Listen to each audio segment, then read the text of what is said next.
Good evening and welcome to Gloucester High School football on Channel 12 Adelphia. I'm Bob Drowan along with J.D. McEachran, and our camera person producer up on a little bit of a soggy roof here at Newell Stadium is Bob McGlinchey, and we've got a lot going on here tonight.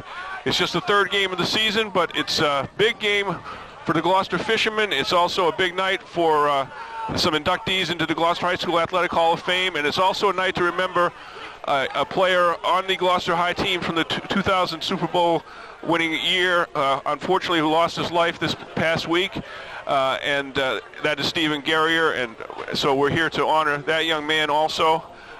We have the English team is supposed to be leaving the field shortly, we hope, JD, and the inductees into the Gloucester High School Athletic Hall of Fame, of which one was coached by someone standing next to me, will be onto the field. Hard to say that I was her coach. We'll talk more about her when the inductees come out. English hasn't got the word. They're kind of spread out. They're warmed up. You touched on a lot of things going on here this evening. Absolute big game for the Fishermen, but a big game for Lynn English also. They are not out of things by any stretch of the imagination. It's too early in the season for that. Coming off a very disappointing loss to Swampscott, where they did an outstanding job defensively on the Swampscott's quarterback, everything. Kyle Beatrice, I think Kyle's his first name. Beatrice is certainly his last name.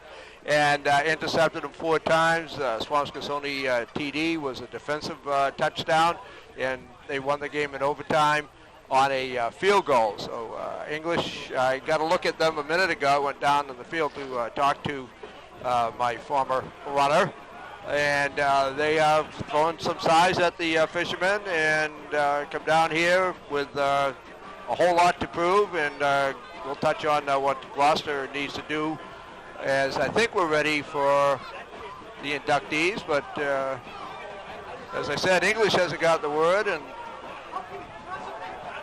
everybody seems to be ready except for the inductees. All right, well, at any rate, we know that one thing is for sure, Gloucester's 20-game winning streak within the Northeastern Conference is over. It's history. And the only way the Fishermen are going to see the postseason, unless something really unusual was to happen, is for them to run the table and for somehow Winthrop to wind up losing 2 games. Now, I think it's not impossible for Winthrop to lose 2 games, and I hope it's not impossible for Gloucester to run the table. Well, this is the big question mark here this evening. We saw last week, Bob Drowan touched on it early, Gloucester went up, an underdog Winthrop team hangs with them early, and the next thing you know, Gloucester finds themselves on a losing end of a score, and unable to do anything offensively late in the game. Some question about a loss of down as far as the officials went, and that may or may not have happened. But what did happen is Gloucester got themselves in a hole they couldn't get out of. In reading the newspaper this week, some indications from a couple of the kids that maybe Gloucester went up there a bit overconfident. And but as you said, Bob Drowan, you cannot let an underdog team hang around, because all of a sudden the adrenaline gets flowing on their side of the ball. And I thought Winthrop did a nice job. They were well prepared. I think they're very well coached. And they won themselves a football game. So as you just said, Bob Drowan, Gloucester's got the work cut out for them. Another loss is the end of any title hopes, and the only way they can win a title, as you said, Bob, is run it out and get not only help from one friend, they need help from 2 friends, because Winthrop is in the driver's seat.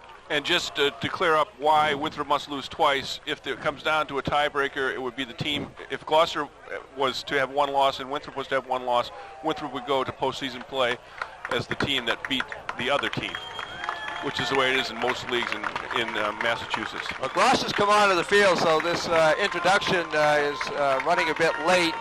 This is supposed to happen while the teams were in their respective locker rooms, but I would have to assume that they're still going to do it. One of the people who will be coming out this gives us a chance to talk about adversity and in the broadcast booth, and we worked with a little adversity last week with a overly enthusiastic or criminally rude Winthrop announcer, and who got on everybody's nerves in the booth besides ours, I think. So if we don't get this scheduled off tonight, it won't be the first time that things have gone wrong here. And of course, we also had the controversy at the end, just as I was trying to leave early, about whether Gloucester was deprived of a down. So we had a lot of things going on in the booth last week, JD. Now we'll see how it shakes out this week, or whether this on these two ceremonies scheduled for before the game. Well, a couple things on the PA guy up there, and it was very loud, clear, unfortunately, on our broadcast. He went from being, shall we say, an exuberant fan to just being beyond rude. I mean, it's great. It's a well-played game by Winthrop. I think we gave Winthrop their due on our broadcast, but he just was completely, totally overboard. And, a nice high school football game in which the team we were rooting for came out on the losing end, but unfortunately he just made it for a pretty miserable bit of time up there. Looking at our film on the referee's call, there seemed to be an indication of a first down, and subsequently 2 more downs, and it should have been a 4th down situation. And it does appear that they may have missed something, or something happened. But we'll never know. We don't know if Gloucester had converted a first down and kept the ball, whether they could have gone in. They would have needed to go in a second time. It didn't happen, and I think now we're ready for our Hall of Fame. Coming onto the field for the inductees of the Hall of Fame, it's Athletic Director Bobby Rowland on behalf of his late father, Caesar Rowland. Is coming out first. Then we have cheerleaders on either side of Lenny Asenzo. Okay, who's behind Bob Rowland? Because Leonard is third. Oh, so, okay. Somebody. Have they changed the batting order on us? Or? Oh, I'm sorry. That's Margaret Karcher, I believe. Okay, representing. On behalf of Bob Karcher, who is the other honorary for the contributor to the program. Ah, now we get a look. And I think that might be also her daughter with her. Okay. Lena Asenzo is the young lady in the dark coat. And I am pleased and proud to say that I coached her, and I'll be introducing her Sunday. Or will have introduced her on Sunday. Also out there, Derek Gary, Ralph Karcher, Calvin Grimes, Ken Keating, Eric Leacano, Rob Morrissey, and Chris Silvera. Well, it's easy to pick out Chris Silvera, 6'7", furthest on your left. All of the cheerleaders came out with the inductees, and I think Bob Blash is probably going to go through a little profile on each. We can talk certainly on a couple that we're familiar with. Bob Rowland representing his dad, Caesar, and yours truly spent many a summer evening at the Middleton Playground coaching basketball, and Caesar Rowland was one wonderful man, and is a good deal by the Hall of Fame committee to recognize Caesar. And I certainly appreciated the time I spent with the man, and it's an honor that's well deserved. Lena Asenzo, as I said, I was her coach. I believe at any distance from the sprints up to cross country, that Gloucester High School has not produced a better all-around runner than Lena. She made my life easy, that's for sure, as coachable a kid as I've ever coached.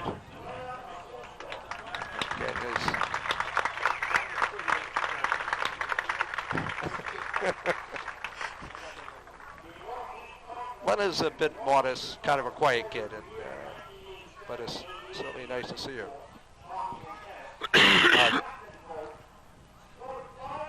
And we're now working with her brother on field hockey and soccer telecasts. Absolutely.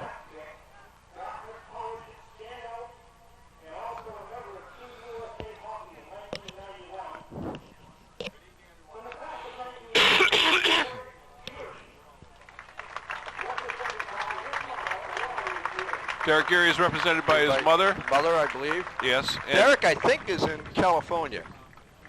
Derek was as heady a ice hockey player as I have seen. He saw that ice.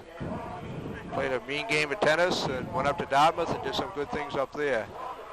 Also a very good tennis player on some good boys tennis Right. teams at Gloucester. Yeah, he was, unfortunately, the tennis team probably had a better go at it than the hockey teams that Derek played on. But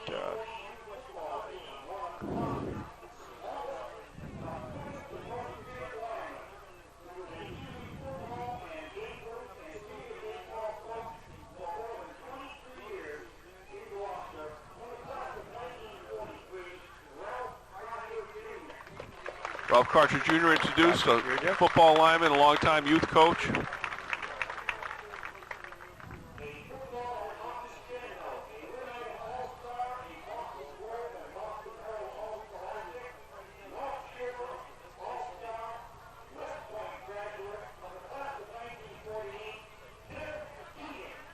Ken Keating now introduced football and hockey.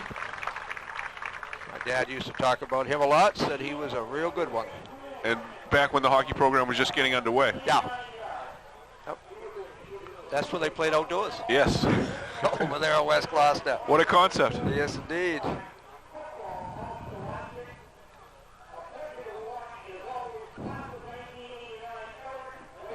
Now we have somebody that we actually had on our broadcast, Eric Leacono. Terry Silver goes out to give him some congratulations. On the Terry 87 coached Super him. Bowl team, of course. Yep. And excellent defense. Probably one of the best defensive backs Gloucester's ever had. And a good offensive player. Very good offensive player, and I'll go along with what you say about him defensively. You talk about his career over the years, and I remember some touchdown-saving tackles that he made. Yes.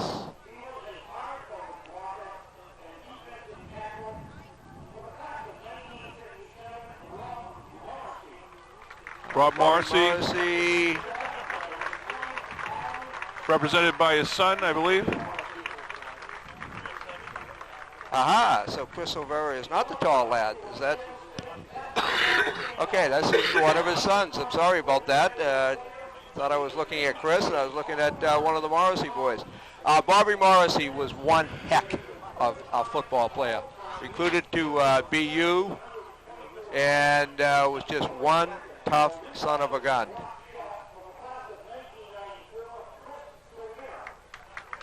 I guess Chris couldn't make it tonight. Okay, well, I got to get the eyes checked because a tall lad who I thought was Chris O'Vera is actually a Morrissey, and Chris apparently couldn't make it. I think Chris is in the area, and hopefully he'll be here on Sunday.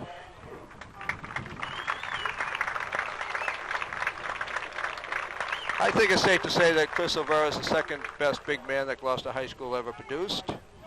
And the best, Donnie Patrickin, and he'll be here on Sunday for the induction. He's coming up because of Caesar Roller going in, which I think is really nice. Okay, we're going to go with the national anthem.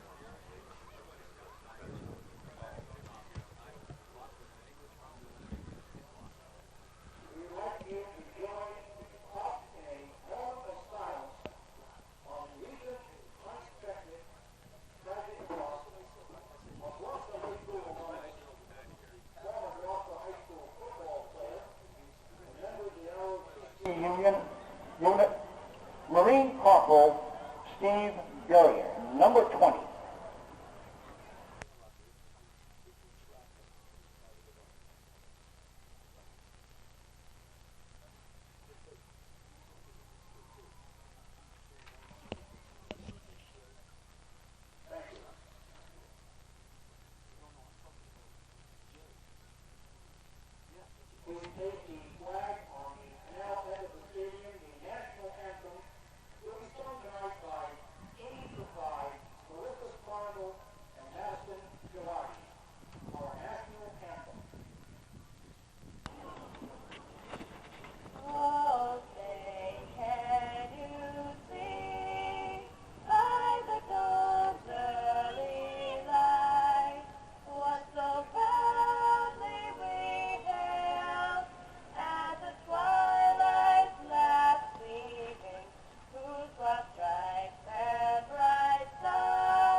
went right to the national anthem. I also want to go back to the Hall of Fame ceremony for a second and mention that Robert Karcher was the other member, along with Caesar Rowland, who was inducted for meritorious service, and he was a longtime coach, a longtime teacher, and a vice principal at Gloucester High School. A really great guy, and also a member of the Gloucester Athletic High School Hall of Fame before he passed on, J.D. One of life's truly interesting guys. I knew him well, and quite a guy, and again, it's good of the Hall of Fame committee to give him that recognition. And then one more thing, we often say to you that if you stick with the program here at Gloucester High School, if you, as a senior, even if you haven't won a position, you're going to get a chance to play on special teams. And that's what Stephen Garrier earned in the year 2000. He was a contributor on those special teams. He was one of the guys that we mentioned when we always do try and mention the special teams players, and went on to distinguish himself in the Marine Corps, and it's with great regret that we have to honor his death here tonight, J.D. Well, it's an extremely sad thing, and it's just a situation in which life stinks. Stephen Garrier, we used to point him out not only as a person who stuck with it and earned a spot, but he was always about the smallest guy out there, and he played with a lot of heart, and it's a real tragedy, and our condolences to his family. Now back to football. We've got Gloucester captains Nolan Palazzolo, 14, and Kyle Goodwin, number 11, out there talking with the officials and the English captains. Can't see the numbers on their captains. It looks like 58, who would be Josh McGrath. I can't see. Yeah, he's a senior. The other, let me see, it is McGrath. Assuming that we have correct numbers, I can't see number 1, and that's Andrew and Fumasella. Fumasella, he plays defensive end. Those are the captains. With English's 8 people listed going both ways. Gloucester knows what they have to do here tonight. They can play one for their ex-teammate from 2 years ago if they were on the team at the time. And in the program, but the main motivation is that they have to come out and play their best football, which they didn't do in Winthrop. And one more thing about that Winthrop game, J.D., mistakes were made, and it wasn't the greatest night. The officials might have missed that down, but give full credit to Winthrop. They played a great football game last week. I agree 100%. Tonight we've had some rain earlier. It's let up for the time being. It's a bit raw. The wind again this week is blowing from across the field. And late arriving crowd, but a decent crowd on about an hour ago. It wasn't much of a night for football. It has gotten better, as we said, a little bit raw. The wind blowing not as hot as it was in the Reading game, but it is coming across the field. I suspect that Gloucester will try to establish their ground game against what should be a pretty good-sized Lynn English defensive line, and put the ball up, not when they have to, but to balance off the running attack. Co-captain McGrath is going to kick it off. The deep men for Gloucester are Goodwin and number 24, Ishai King, the safety. Gloucester is without the services of Tyler Testaverde tonight for disciplinary reasons. Goodwin collects it at the 15-yard line. Comes up and is tackled at about the 25-yard line, and that was by number 42, Eric Bryson of Lynn English.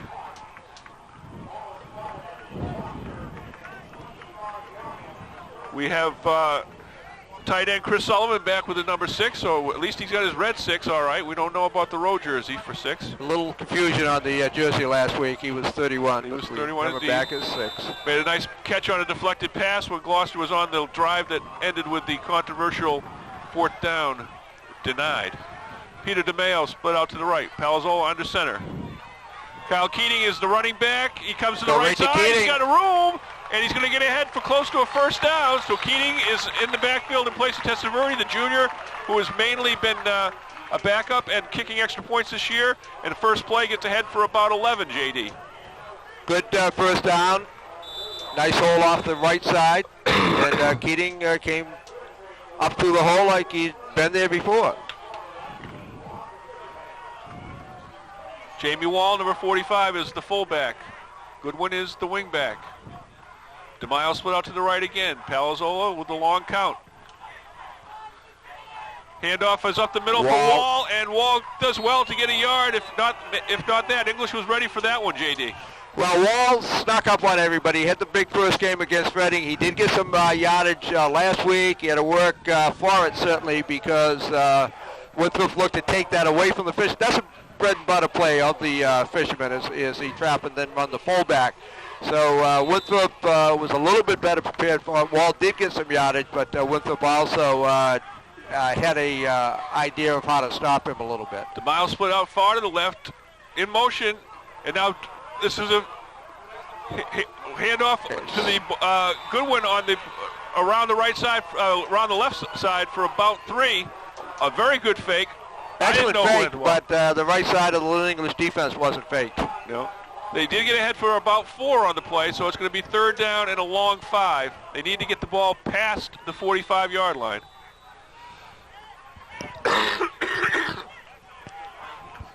Just underway here at Newell Stadium, and I'll be with you as long as the voice lasts, folks. And JD may wind up solo again, but it's not my plan. Sorry about any coughs that I miss on the cough. Palazzolo rolling. Palazzolo's going to make some run. He's got room. He's going to be ahead. And that's where he uses quickness, JD, and straight ahead speed for that matter. Gain about 11. Good quickness. He cocked his arm like he was going to throw. The corner on this side froze a little bit. Nolan saw a little wiggle room, and he got in there real quickly. And gets Gloucester over midfield, gives him a first down. Set the interior line there. The tackle 68, Dan O'Connor. 52, Tyler Stropel. The guards, Mike Mann, 54. Kyle White, 64. And the center is Brendan Cipriani, 63. Handoff over the right side. Keating with a hole. Keating with room. He's holding on to that ball with both hands, and he gets ahead for about 13. Keating off the right side again. Nice hole. Protects the football. And gives Gloucester another first down. Gloucester ground game working well. Good block out front by Tyler Stropel. Good blocking in general. Gloucester seems to be very crisp thus far, JD. Sullivan, number 6, is the tight end once again. DeMaio split left. Keating in motion. Keating with the ball, and this time they stack him up. They're ready for him. I think there was Curtis, a block. Matt Curtis on the tackle for Lynn English. There was a block miss that time, JD. I believe so. Curtis just stepped up. Curtis, I believe, is playing a linebacker. I don't think he's a down lineman. We'll see when he can line up either, and he can line up as a linebacker or as a he's nose a down guard. lineman. He's a down lineman right now. They sometimes go to a 3-4-4. Sometimes they have 4 down linemen. Well, somebody missed him, and he stepped right up, and Keating. Curtis is just a sophomore with all conference as a freshman. So that's a loss of 1 on the play. Gloucester just inside the 40. Goodwin in motion. Palazzolo rolls left. Goodwin's wide open. He's run. Now he's got some running room. And he's got a good block over there. He's going to pick up close to first down. Not sure where he stepped out of bounds. Looked like they had him out around the 30. Let's see what I think he's going to get inside the 30. It should be 3rd and 1. So again, Nolan shows his quickness. Saw a little running room over there to the left. Rolled left. There was pursuit from behind by Tarasuic. And Tarasuic unable to apply the pressure as Nolan sensed that he was coming and got himself up the left side. Gives Gloucester a first down opportunity. And this is definitely 2-down territory as they're inside the 30. Right. 3rd and 1 at the 29. First drive of the game. Wall ahead. He's got the first down and a little extra. Surge. Good line surge. We're going to be under 7 minutes when this next play goes for the Fishermen, even as they stop the clock as the Palazzolo comes over to the sideline to get the next play. Mike Mann helped lead Wall through. Palazzolo, as always, over to get the play from offensive coordinator Paul Ingram. DeMaio split out to the right. Keating in motion. Keating gets it over the right side. Keating breaks 1 tackle, gets ahead for about 3. English a little better job of jamming that up. Took one of the blockers out. Langley there on the tackle for English, but a little better job that time of taking care of the blocking. We'll call it a 2-yard gain. gain. A couple. From the 26 to the 24, 2nd and 8 for the Fishermen. Keating in motion. Keating has the ball on the right again side. With some block. No, nice tackle wrestled down. on the play. Thought he had some running flag on the play. Flag on the play. We're not sure what that is. It was Langley again who made the defensive stop. It looked like Keating had a lot more running room than he ended up with. But let's see what we have. It's going to be a hold. So hold against the Fishermen. And given the field position. So if it was an attempted hold on Langley, he defeated the hold. Great play, individual play by Langley. Otherwise, it would have been a touchdown. I was all set to say that Keating had plenty of running room, and Langley came shooting out of nowhere, dragged him down from behind. English does take the yardage, moves the Fishermen back. We'll repeat the down. Back to the 33-yard line, so that makes it 2nd and 17 for Gloucester. DeMaio split to the right, Keating in motion. Palazzolo, it's pursued, gets away. Now he's going to run. He's going to get away again. And he makes a move. Does some dancing. And he makes some yardage out of nothing, JD. That was totally nothing. That was something. They missed him once. He stepped up. It looked like they had their sights on him. He stepped away from that, gave it a little pump fake, and danced his way across the 25 down to about the 23. Looks like his dance teacher might be his father. Absolutely. And for anyone out there in our ratings area that doesn't know that Jay Palazzolo from the 1974 team and the High School Hall of Fame. You're new to Gloucester. You're new to Gloucester, and you probably don't like us anyway. Palazzolo with a straight drop back, and he's got a man. It's going to be a first down for Gloucester. Goodwin. He had 2 men in the pattern, the tight end, but he hit Goodwin on a little down and out. Now, Sullivan was there also. Goodwin a little bit of a curl. And Nolan gunned that. All right, they're going to have to measure, it looks like, JD. I might have called that one too soon because they did need quite a bit because it was 3rd and 7 because it was a 10-yard gain on the previous run. So the spot will count a lot here. You're going to bring it all the way across. Of course. This is now officially a 5-minute drive for the Fishermen, 6:01 to go in the first quarter.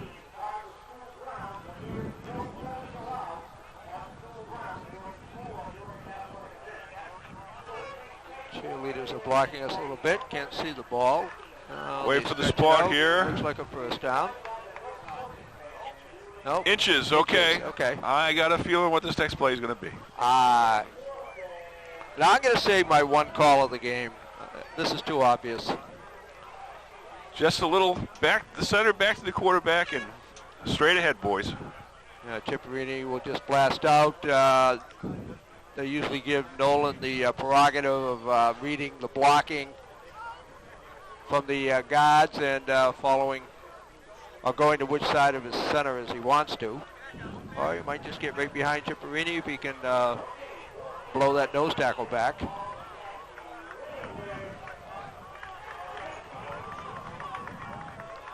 Fourth and short. Linesman activates the clock now. It should be running, but it isn't, so that will mean the time will be off later in the half. Long count. Long count. Nolan doing his... And he's got it on the sneak. He tried to draw him off and get 5 yards, but he got the yard necessary for the first down, JD. Again, Nolan with a little bit of a head bob. I just wonder someday if some referees are going to step in and call that on him, but they haven't yet. He's got it down to a science. Chipperini just blasts straight out. Nolan right behind him. Ball resting on the 15. First and 10, Fishermen. They started at their own 25. When this play goes, they'll have more than half the quarter gone. Palazzolo, it is Goodwin going left. With the handoff, he's going to get it. No, we got a flag. They got 3 flags. We don't have to guess what this one is. Right. It's coming back. Once again, Palazzolo gets me with that ball handling sometimes on that handoff with the man in motion. Now his ball handling is excellent. But this one is going to come back, and it's going to be a situation where it's going to be marked for the spot of the foul. They probably will be looking at a 1st and 14 or so.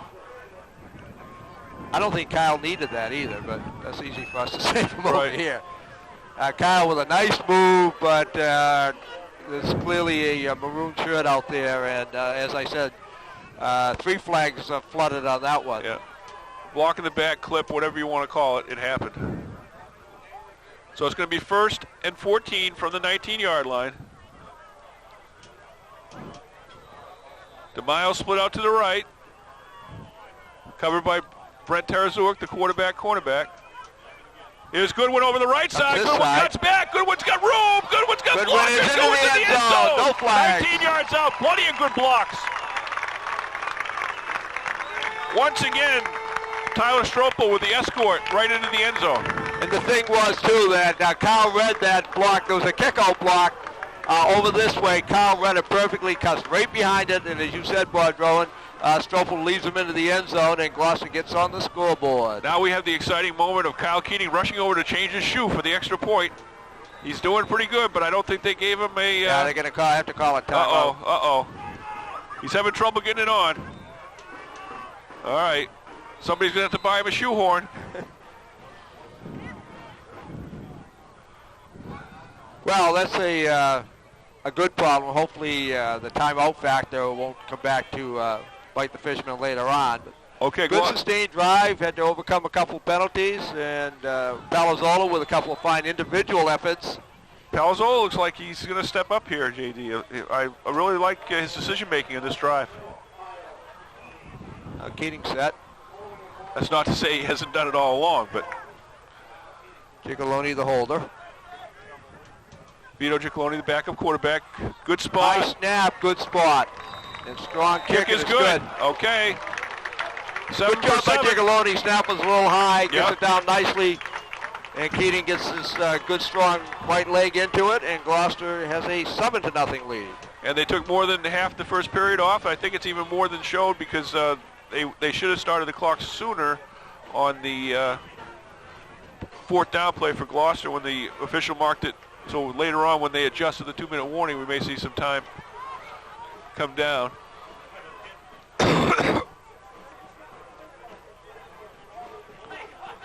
Okay, I'm looking for numbers on the kickoff team. I see 47, Alex Ritchie out there, a sophomore. Leo LaTraverse is the kickoff man for Gloucester, of course, for Gloucester is a senior. The guy is Goodwin, who just scored the touchdown. Right. We've got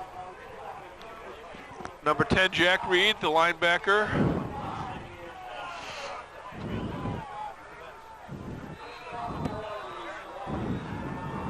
See if we can pick up a few more numbers as they come out of there. 20, we know, is Kyle Grant. Vince Pizzamenti, 40. 12 is Vito Giacalone, who just held for the extra point. 24 is Ishai King, of course, the regular safety. Tarantino, 76. Kick is to the right, handled. Coming back, one hit, breaks a tackle, gets ahead for about 20 yards on the return. And that was number 2, the halfback Derek Hodge. We understand he was the main ball carrier last week against Swampscott, picked up over 100 yards. And as I've been told, he is the workhorse in the Lynn English backfield. Last year they had Brandon Guy, who was not a factor against Gloucester last year. Brent Tarazuik definitely was in a 43-28 Gloucester win. Hodge gets maybe nothing. A yard, if that. Brent Tarazuik is number 8. Hodge is number 2. The fullback is Jim O'Mara. We understand it's sort of after Hodge, they use a number of backs, so we'll have to try to keep an eye on that. Tarazuik transfer from Marblehead, family moved to Lynn English. Handoff is up the middle again and nowhere.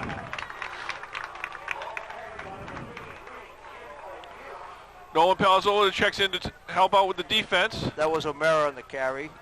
So we're going to see some different looks from the Gloucester defense with Tyler Testaverde not in action.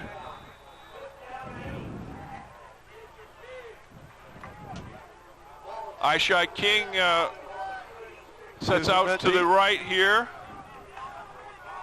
Goodwin goes to the safety spot. Palazzolo flanked out, a one-on-one bump coverage here. Tarasuak throws the flat pass, and it's dropped. And it was not going to work no matter what. That wasn't going anywhere. And Dan O'Connor was there. O'Mara, and O'Mara definitely heard some footsteps. Yeah. Let's say he took his eye off the ball. Defensive ends for Gloucester, Dan O'Connor and Rob Morrissey. O'Connor 68, the offensive tackle also. Morrissey 53. So we'll see some different looks from the Gloucester defense tonight, JD, with Testaverde missing, and also because they weren't too happy with the way the defense played last week and some plays up the middle, JD. Yeah, Winthrop, that was a signature drive by Winthrop to start the second half, and they definitely ran. Here's a kick with some pressure, but it gets off. Goodwin will handle it on the bounce. He'll come back from the 26, makes a move, gets to the outside, follows some blocking ahead for about a 14-yard return, which isn't too bad. Good field position for the Fishermen. Eric Bryson on the tackle for Lynn English. The kick was by number 3, Andre Langley, a pretty good boot. Good decision by Kyle. Handled it well. Got the ball up to the 40. English comes in with a 1-2 record, and they get bounced by Division I Everett in the first game of the season. They managed to get by Haverhill, and then they lost that tough 10-7 Northeastern Conference opener to Swampscott in overtime. Excuse me. Handoff on the right side for Wall. Wall with some room. Wow. Wall breaks a couple tackles and gets ahead for about 9. Close to a first down. That's a nice little move at the line of scrimmage by Wall. Looked like he might not have some running room. Yeah. Sidestepped the tackler and comes out, gets the ball up to the 50-yard line. Nice little piece of running by Jamie. 2nd and inches for Gloucester. We'll see if they try anything in terms of looking for a deep ball, JD. Yeah, supposedly this is the free one. But it's I think they just kind of want to sustain. They look sharp, though. Palazzolo with the fake, Guys looking it well. deep. Now Under he's going to pressure, under a lot of away. pressure. He gets away. He's going to run. Got some room on the sideline. Very elusive. Mike Bransfield stepped through and had Nolan dead to rights, it appeared. Nolan got away from him. There was another Bulldog in pursuit. Nolan had some room over the left side, goes up the sideline, first down Fisherman. Well, first of all, he made a great ball fake, but English had the people covered. Well hit, but and Bransfield then just kept on then he had the pressure, and then he looks a step faster, and that's fine with me. 12 yards on the play, down to just outside the 38-yard line. First down, Gloucester. 2:53 to go in the first period. Handoff on the right side. Keating with room. Keating gets ahead for about 9. Keating had to knock his blocker out of the way that time. That's okay. We don't mind that. So Keating is kind of an upright runner, JD, but obviously he's out there to protect the ball, and he's going to do it. Yeah, he's got 2 hands wrapped around it on most of his carries, but runs hard.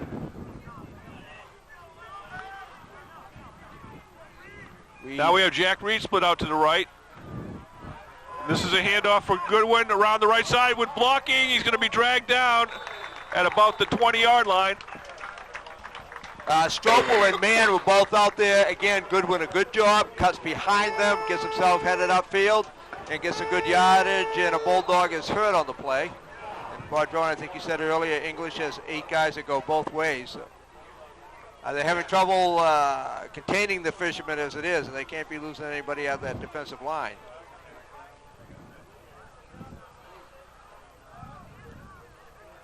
No, their offensive backfield all go both ways. One's Tarasuk's a defensive back. The wide receiver Carroll is the safety, Chris Carroll. It's like Jared Wallace shaking up on the play. O'Mara is both the fullback and a linebacker. And Hodge is also a cornerback in addition to being a running back.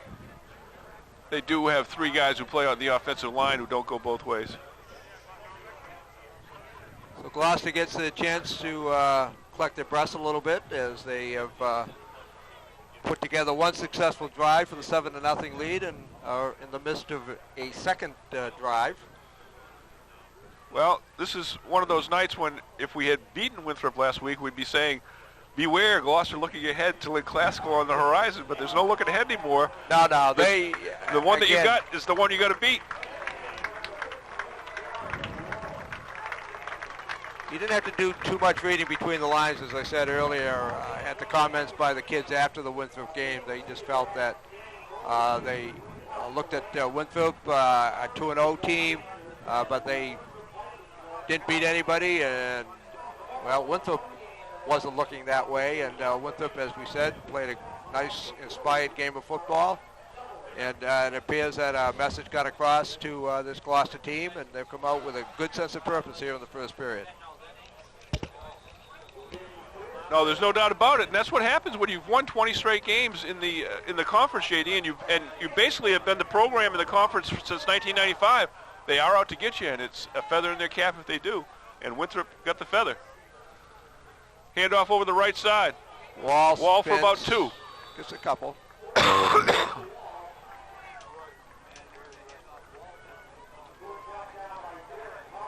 Langley, one of the tacklers for Lynn English. Palazzolo back to the sidelines quickly. We're going to call it a 3-yard gain. Well, I'm going to call it a 2-yard gain. Just inside the 18. 2nd and 10 Gloucester. Under a minute and a half to go in the first period. Goodwin in motion. Goodwin's got it. No. Yes, he does. He does go left. He makes a move. He gets it outside. Steps away from a tackler. And he's breaks getting another up on tackle. the goal line. Nice piece of running by Kyle Goodwin. Excellent job. O'Connor was out there on the block. Keating was out in front of the play. And it's 1st and goal for Gloucester. Had to make sure he had it. That Nolan, he's a clever rascal. Now the ball handling by Nolan, as you noted, Bob Drowan, is always outstanding. Tonight it's out of sight, literally.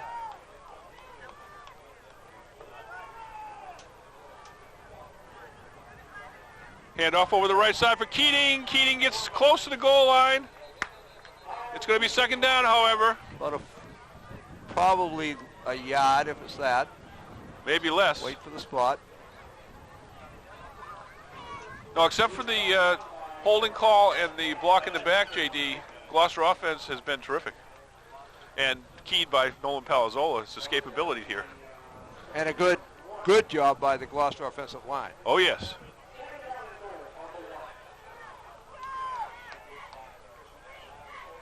That should be a touchdown. Into the end zone for the touchdown. The senior starting at fullback, making an impact on his team.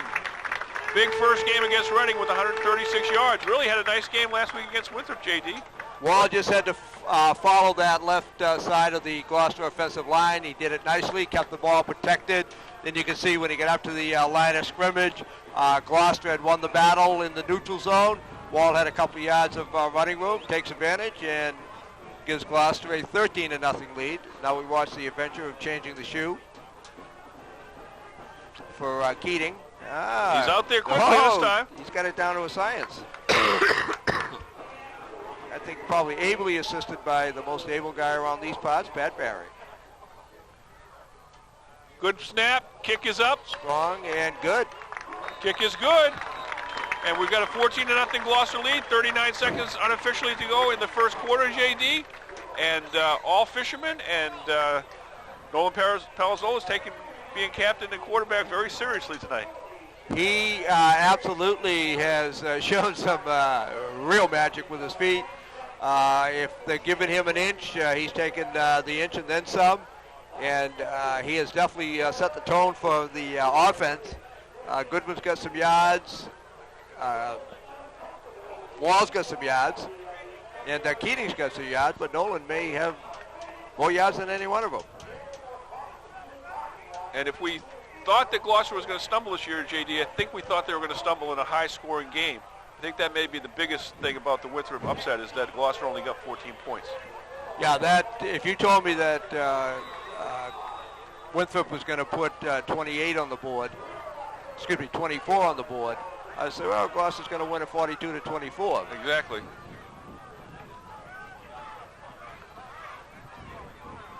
All right, we've got number 20, Kyle Grant. You mentioned him before on the kickoff team, I believe. Yeah. And we mentioned Eyeshine King. Number 25 is Josh Rosa. Kyle White, 65, strong kick. Good kick. Back inside the 10, starts at the 5-yard line. And there's a good tackle by number 10, First Jack one Reed. there was Jack Reed. He's got some help, but Reed did exactly what you're supposed to do coming down the right side. He contained him, then went right to him, makes a good tackle, gets some help from Kyle Grant, amongst others, but nice job by Reed. That's how you're supposed to do it. And bad field position for Lynn English. It's all fishermen thus far.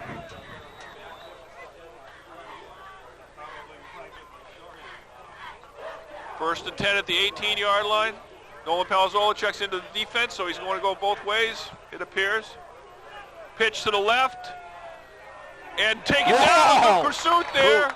Who got there? Leo Latraverse was there. And Vince Pezzamenti was also there. And Mann also. Nolan turned that play in. Yeah. And the linebackers took care of the tackle. That was just sure open field tackling. That should do it for the first quarter here. And couldn't get over too quickly for Lynn English. So after one quarter at Newell Stadium, 14 for the Gloucester Fishermen and the Lynn English Bulldogs, nothing. We'll be right back with second period action. Welcome back to second quarter action at Newell Stadium between the Lynn English Bulldogs and the Gloucester Fishermen. We've got play 11-minute quarters in the Northeastern Conference, as I think we told you many times before. And Gloucester hasn't played much better than they did in the first quarter tonight in quite some time.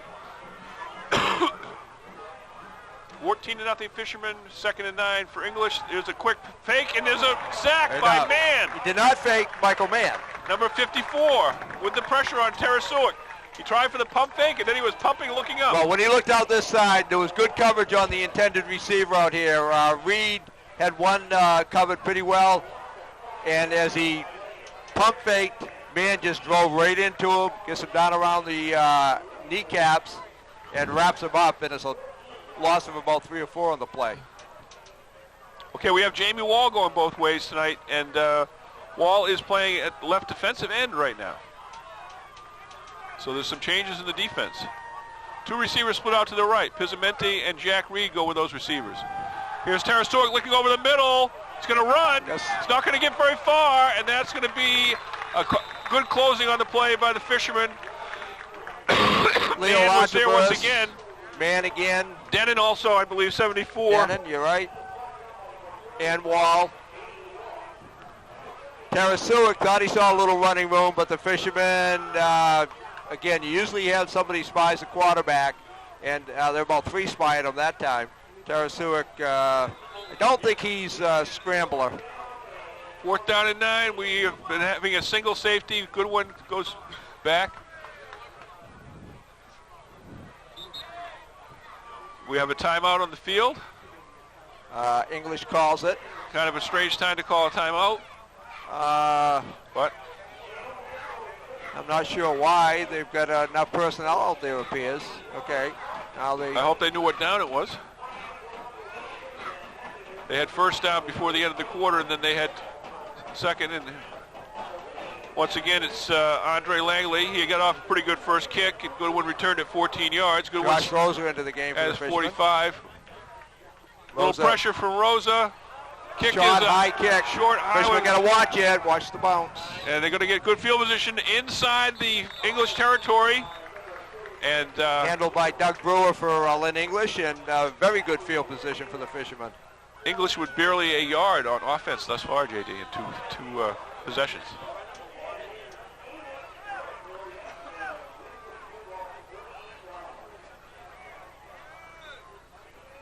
Football is a game of emotion, boy. If you haven't got it on that particular night, JD, it's hard to reacquire all of a sudden. But the Fishermen have it tonight. Fishermen with another sustained drive would really take the wind out of. Palazzolo looks deep. Goodwin is covered. Palazzolo's going to try and escape up the middle. Gets ahead for loses the ball, and is covered by the center, Ciparini.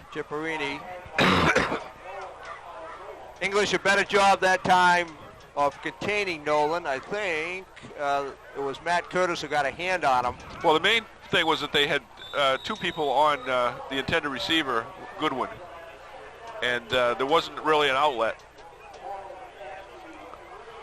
And they didn't let Nolan get to the outside. No, not at all. They had to contain that time. He did a good job to get the 2 yards up the middle. Of course, Chipperini did a good job to get the ball. Goodwin in motion.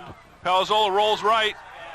He's going to run. He's got some running room. He's going to run for a first down and more. He's still got some running room. And they're going to use this facet of his game more than ever, it appears, as he gets down to the 27-yard line. 19-yard gain and a first down for the Fishermen. There was virtually no one out there for Lynn English. I don't know if they dropped off in pass coverage. As soon as Nolan got a little bit out to the right, he saw plenty of daylight. Well, he saw plenty of grass. It's not daylight. That's true, especially at a night game. 8:24 and counting in the second period. Gloucester looking for 3 touchdowns in 3 possessions.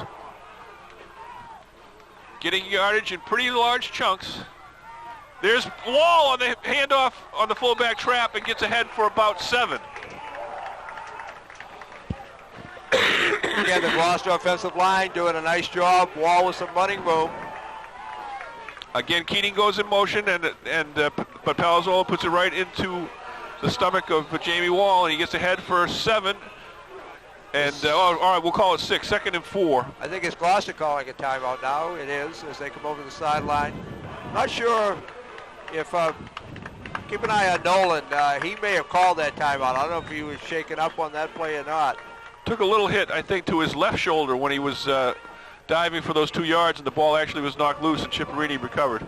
Well, at the end of the Reading game, if we can harken back to that, Nolan had a problem with his right shoulder, but this time it does look like either his left arm or left shoulder. He seems to be okay. Trainer didn't even bother coming over. And he trots back out there. Reasonably good crowd showing up here tonight to JT. Well, the weather was hold it down a little question mark earlier, but the weather hasn't done anything nasty here for the last half hour, 45 minutes, and people still filtering in. DeMaio split out to the left. Goodwin runs left. Cuts nice back. cut again. And gets down to about the 11-yard line. DeMaio held his man up. That's all he had to do, just hand fight a little bit. Sullivan, and again, Kyle with just that good decision, went to make the cut, and he had the little screen blocking that he needed, makes the right cut, gets the first down. Give him 12 yards on that carry. Everybody in the backfield is getting running yardage tonight, including the quarterback. 1st and 10 at the 11 for the Fishermen. Unbalanced right. Palazzolo rolls. Palazzolo is going to run. This is why it's unbalanced right. This going is for the designed. corner. That was a running play right from the get-go. It's a touchdown. It is a touchdown. He made it to the flag, JD. Can't see the far corner over there, but the hands go up. That was a design play. Went to the wide side of the field. Gloucester had strong right. Nolan with his speed gets out to the corner and into the end zone. So we got 1 touchdown for Goodwin, 1 touchdown for Wall, and 1 touchdown for Nolan Palazzolo on the ground. Fishermen doing what they do best. Moving the chains and moving the ball Keating on the has ground. definitely got the change the shoe down to a science. Yep, we're all set with that. That's a done deal now. That could be English motion. off. The kick is going to be good, but let's see what the penalty is. That could have been, no, the kick is good. The kick is good. But it's a matter of who jumped. The kick, English definitely came into the neutral zone, but I don't know whether they were drawn or not. Let's see. Kick just snuck in the right upright, I believe. And it's going to be against English. It's going to be on the kickoff probably. And it's 21-0 Fishermen, and everything looks good. Everything looks back to normal on the offense. They were explaining the option to Dan O'Connor. I'm sure Dan's looking at him saying, you kidding me? We just kicked the extra point. What do you think we're going to do? Well, you know, the one thing... they have to do that. They have to do it, and in different circumstances, they put the ball at the 1.5, and some teams like to go for 2 after they do that. Play. Right. But Terry Silver isn't going to start running up scores on people, and based on the Gloucester offensive line and what's going on behind them, the Gloucester offense is in high gear.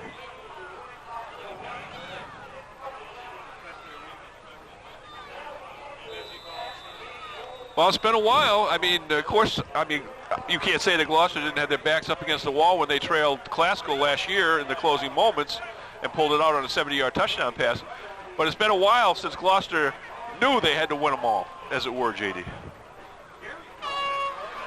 Line drive. Oh, it's going to be a good return up to the right side off the kick. Gets ahead for about to the 31. That's Derek Hodge, the running back, number 2. Eyeshine King on the tackle. That was a little bit of a line drive. Of course, if the receiver hadn't handled it, it could have been all kinds of problems. That was a good pair of hands. Yeah. Mr. Hodge did a nice job hanging on to that. That thing would never went 7 feet off the ground.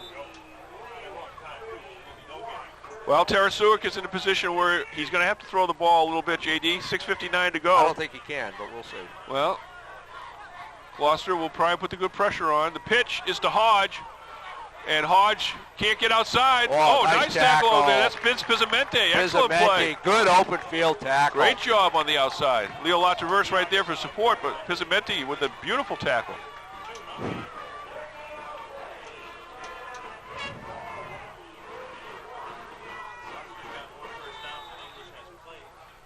Man, it comes in for Stropel now as Gloucester tries to rest their 2 offensive linemen who play inside a little bit. With Leo Latraverse is also inside right now.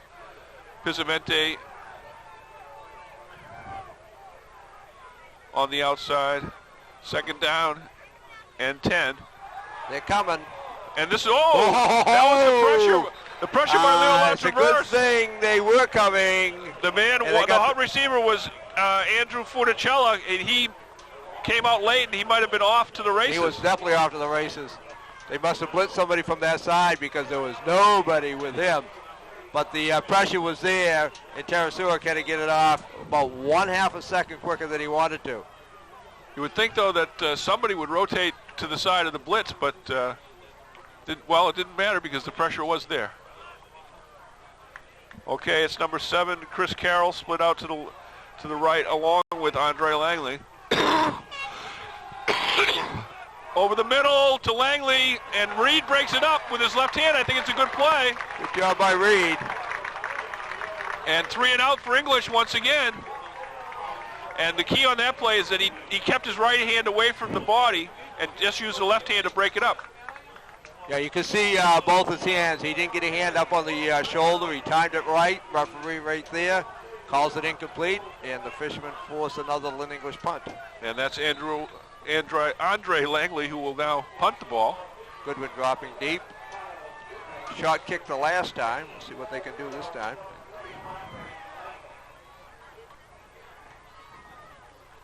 This one's a little bit better. Goodwin's going to let it roll, though. Doesn't want to make any mistakes. And the ball will roll dead at about the 22-yard line. Down by Eric Bryson, but 22, 23-yard line. 5:52 to go in the first half. 21-0 Gloucester. 3 possessions for the Fishermen, 3 touchdowns, 3 possessions for English, barely a yard. Gloucester just needs to protect the football here and see if they can put another drive together before halftime.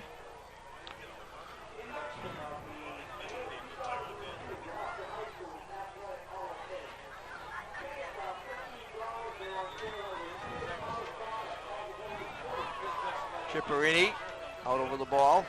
George Bryson is now in the defensive backfield for English also. Wide. Hodge is split out to the left with, here's a handoff up the middle, and good defense by English that time. Wall gets ahead for about 2.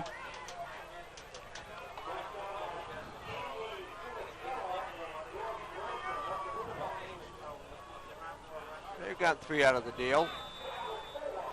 after we see the spot.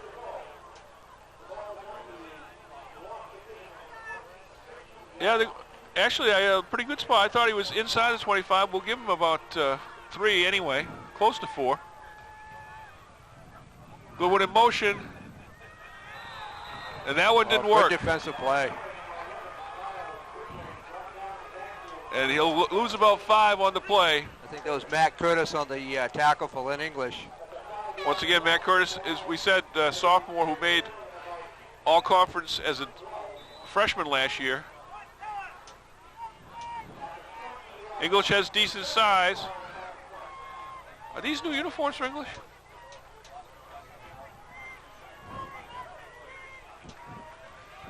Draw play, wall, and he's not going to get too much on the play. So Lynn English with a little defensive statement, trailing at 21-0. Gloucester with a little field position statement. Let's not turn it over in our territory, or especially when we're playing so well on defense. Let's make sure English has to drive more than half the field to get a touchdown. Kelleher comes in as the long snapper on the punt.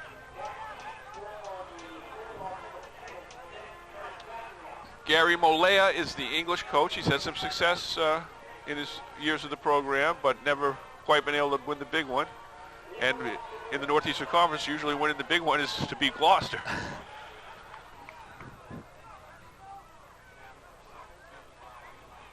Kick by La Traverse is a pretty good one. It's going to be allowed to roll.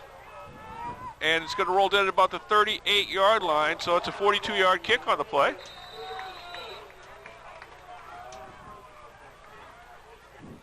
$3:49 to go in the first half.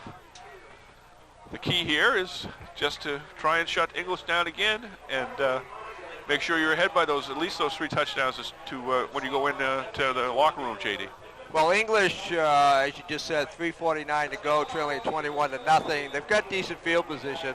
If they get any glimmer of hope, and we don't think that they do, of getting themselves back into this ball game, that they've got to do something with this possession.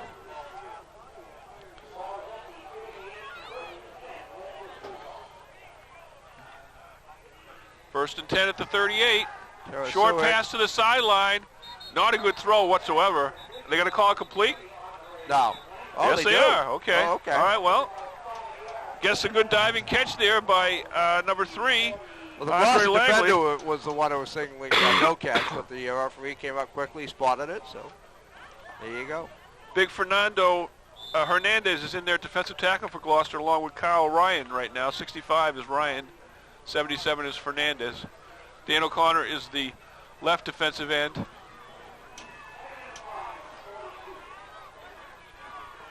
Rob Morrissey, 53, right defensive end. Out of the shotgun. Tarasuic on 2nd and 5. He's pursued by La Traverse. La Traverse can't get him. He's going to get ahead for a first down, I believe. Close. Let's see where the spot is. They give him a pretty good spot. Yeah. He should have the first down. Now they make an adjustment. Could be a 3rd and 1 for English. I'd say a little bit short. Yeah. He's out of bounds of the play, and the clock reads exactly 3 minutes to go. Tarasuic, a little quicker on his feet than I thought he was. I had maligned him as not a scrambler. Backup quarterback Vito Ciccolone is now in the defensive backfield for Gloucester. And Nolan Palazzolo is getting a rest, I believe. Yeah, he's down to our right. Yeah. 3rd and 1. Hodge nowhere. Oh, whack. Whoa. Ishai King, I believe. King, and Ciccolone. And Reed. So all with big sticks there. 4th, well, I think they got to go for this, JD. Absolutely. The clock's not running for some reason, but they don't have any choice. It's 21-0, and they've done nothing on offense. I think they've got to go for it. They may give Gloucester a short field, and they may be behind 28-0 at the half, but they got to try and win the game right here, or at least pretend they're going to try and win the game.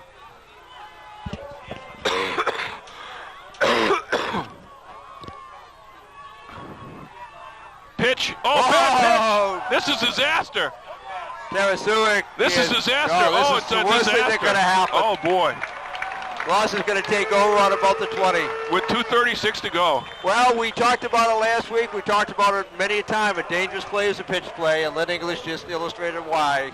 I'm having a hard time who is most motivated here, and I know some of the kids are playing both ways, but is it the offensive line or is it the defense in general? Well, we had noted at the beginning of the season, Gloucester added a defensive whiz, shall we say, and Coach Tom Cato to their staff. And based on what we're witnessing here this evening, as much as we've liked what we've seen about the offense, the Gloucester defense has done some very nice things also. But that was just a big mistake by Lynn English, and Gloucester will look to capitalize. And some new people doing some new things. Aishai King is playing a little outside linebacker, a little cornerback. Pitch back to Nolan. He's going to run. I don't think that was the intention for Nolan to run, but again, showing his quickness. Yeah. Tried a little pitch back play. I think the most effective thing that English might be doing tonight is keeping Goodwin from getting open deep on the pass patterns, JD. But they're paying because Nolan has definitely burned them time and time again. Oh, I know. It's still positive Gloucester yardage. It's just not the way the play was ultimately designed. Could get the 2-minute warning coming up before this play. Now they're going to let him run it. And there's the inside reverse. And Goodwin gets ahead for about 4. Good short tackle by Brewer. Doug Brewer for Lynn English. Good handoff by Keating after he took the initial handoff by Palazzolo. And that's probably the trickiest thing that the halfback has to learn coming into the offense. And he hasn't had that much time to practice it with the first unit. Pressed into action here tonight on rather short notice. Gloucester does get a first down on the play. And they're at the 15. Palazzolo rolls left. Oh, he's got a man wide open. Reed with a touchdown. Reed hangs on. Nice catch. Had to reach back for a little bit, but he was wide open, and total disaster for English, giving up a 4th touchdown here in the closing moments of the first half, and giving Gloucester a short field with that disastrous pitch play up near midfield, JD. Well, the coverage has been concentrating on Goodwin, and Reed slides out there wide open. Nolan with a good job of hiding the ball. Sees Reed, gets the ball out there, a little bit underthrown, but Reed slides under it nicely, makes a catch, and another touchdown for the Fishermen. 27-0 Gloucester. Keating is ready for the kick. Snap, Ciccolone puts it up. And that one misses to the left. Line drive kick, pulled. Just hooked it a little bit. Side. Yeah, so that's the first one he's missed all year. And Gloucester with a 27-0 lead, and that's about the only thing that's gone wrong the whole night, JD. Well, we speculated when English had the ball, and they were looking at trying to keep a drive alive to possibly go in with a 2-touchdown deficit. Instead, faced with a 4th down situation, shall we say an ill-executed, not ill-advised, but an ill-executed pitch play. Gloucester takes over an excellent field position, and Palazzolo finds Reed in the end zone, and it's 27-0. And as always, we want to mention the supporters of our broadcast, Glover's Floor Covering, Cape Ann Savings Bank, Ciccolone Construction, and the Sports Zone. And we thank them for their support for these telecasts. I want to thank the gentleman from the Lynn Item to our left. He just showed me a stat that says Lynn English is minus 16 yards. Well, that last pitch play, that put him in the arrears column. The positive too much. Yeah, that's Jim Bianchini from the Lynn Item.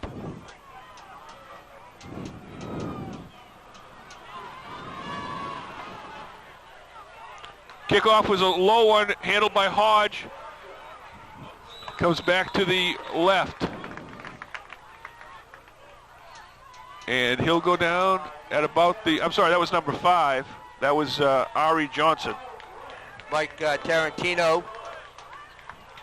sophomore, downfield, defensively on the kick for the Fishermen. 58 seconds unofficially on the clock. 27-0 is definitely official on the scoreboard for Gloucester.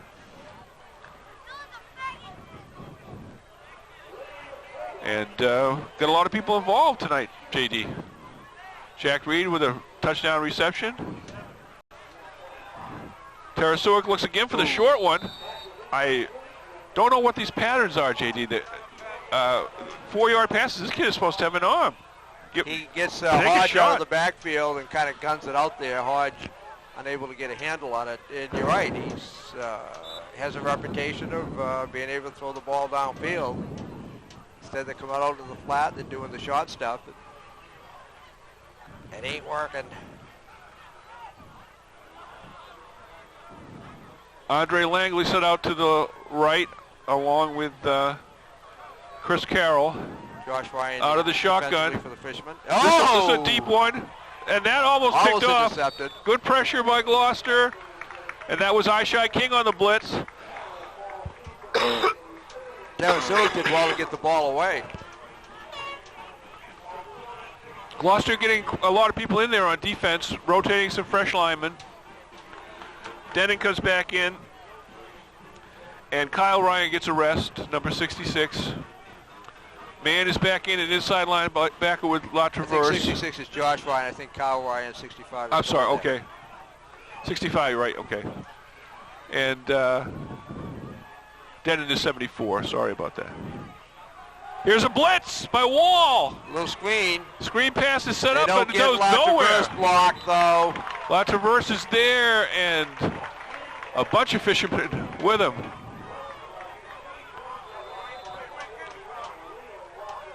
They didn't get La Traverse blocked. He just shot right by an intended blocker. Actually, they had a little bit of a screen set up to the outside, but La Traverse took care of that very quickly. Yes. I shouldn't be calling Wall a blitzer because he's lined up at defensive end, and naturally they want to let him in with the pursuit because of the screen pass, but they don't want to let him in that fast, JD. Gloucester calls a timeout. We're down to unofficially 33 seconds. Fourth and long, another punting situation. Forcing the punt, go after it. It's a good play. Terry Silver called that timeout. I'm not sure why. He's talking to the defensive team.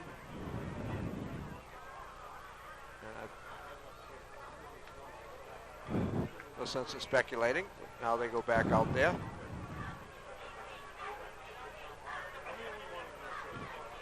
I think we're seeing Ishai King much more involved in defense, sometimes lining up at corner, sometimes at outside linebacker, and they're trying to use his speed.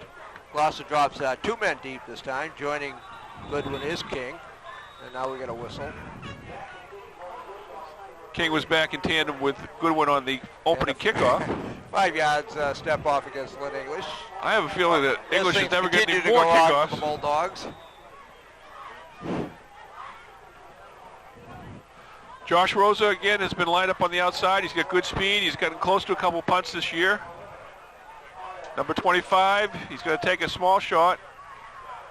They had 2 people over there. Goodwin with the, he's going to let it, oh no, he does take it. He's got room.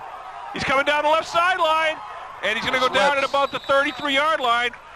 I think he kind of did a little decoy there, yeah.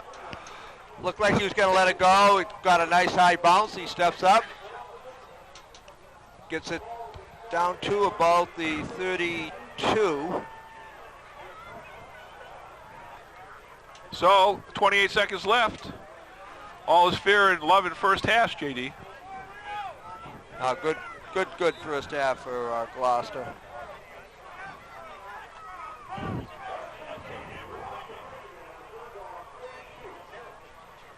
Tight formation for the Fishermen. Handoff, it's the inside reverse. Reverse to Goodwin. Goodwin gets ahead for about 3. And Should Gloucester be the goes last for the play of the timeout. half. No, Gloucester calls the timeout. Palzola signals. Okay.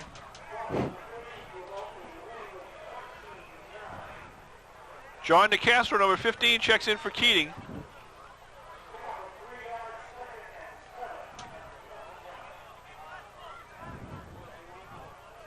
Nolan comes back to, I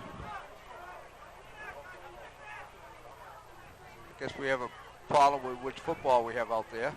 Okay, they also maybe want to be, Keating to change his shoe in case he has to kick a field goal. Oh no, we're going for the Hail Mary, I guess. Or something. We got 3 receivers out to the right.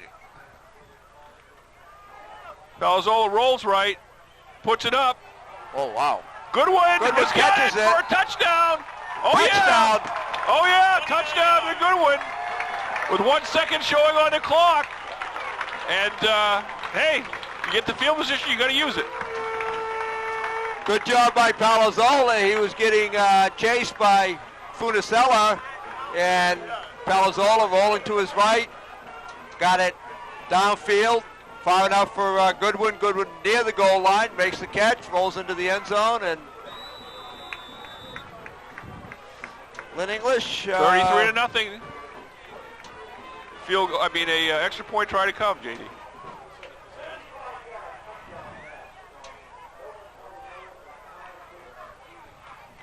Kick is up. That should be good. That one looked good, and it is good. 4 out of 5 on the conversions for Keating. 34-0 Gloucester. Don't get the fishermen riled up. All right, a dominating performance by Gloucester, and the other officials are saying there's going to be a kickoff. It did say 1 second up there before, and then it went to 0. There may be a kickoff coming in our future here. Yeah, the clock doesn't go during an extra point try, so if there was any time following the touchdown, Gloucester's going to have to kick. No, Lynn English is heading off the field. Okay, so that's it. Lynn English says, I don't care what the clock may say, we're out of here. Well, I don't know how they're going to grade out the film for the first half, but I think it's going to grade out fairly well. At any rate, we're going to be back with second half action shortly, and Gloucester is now on top, 34-0 at intermission.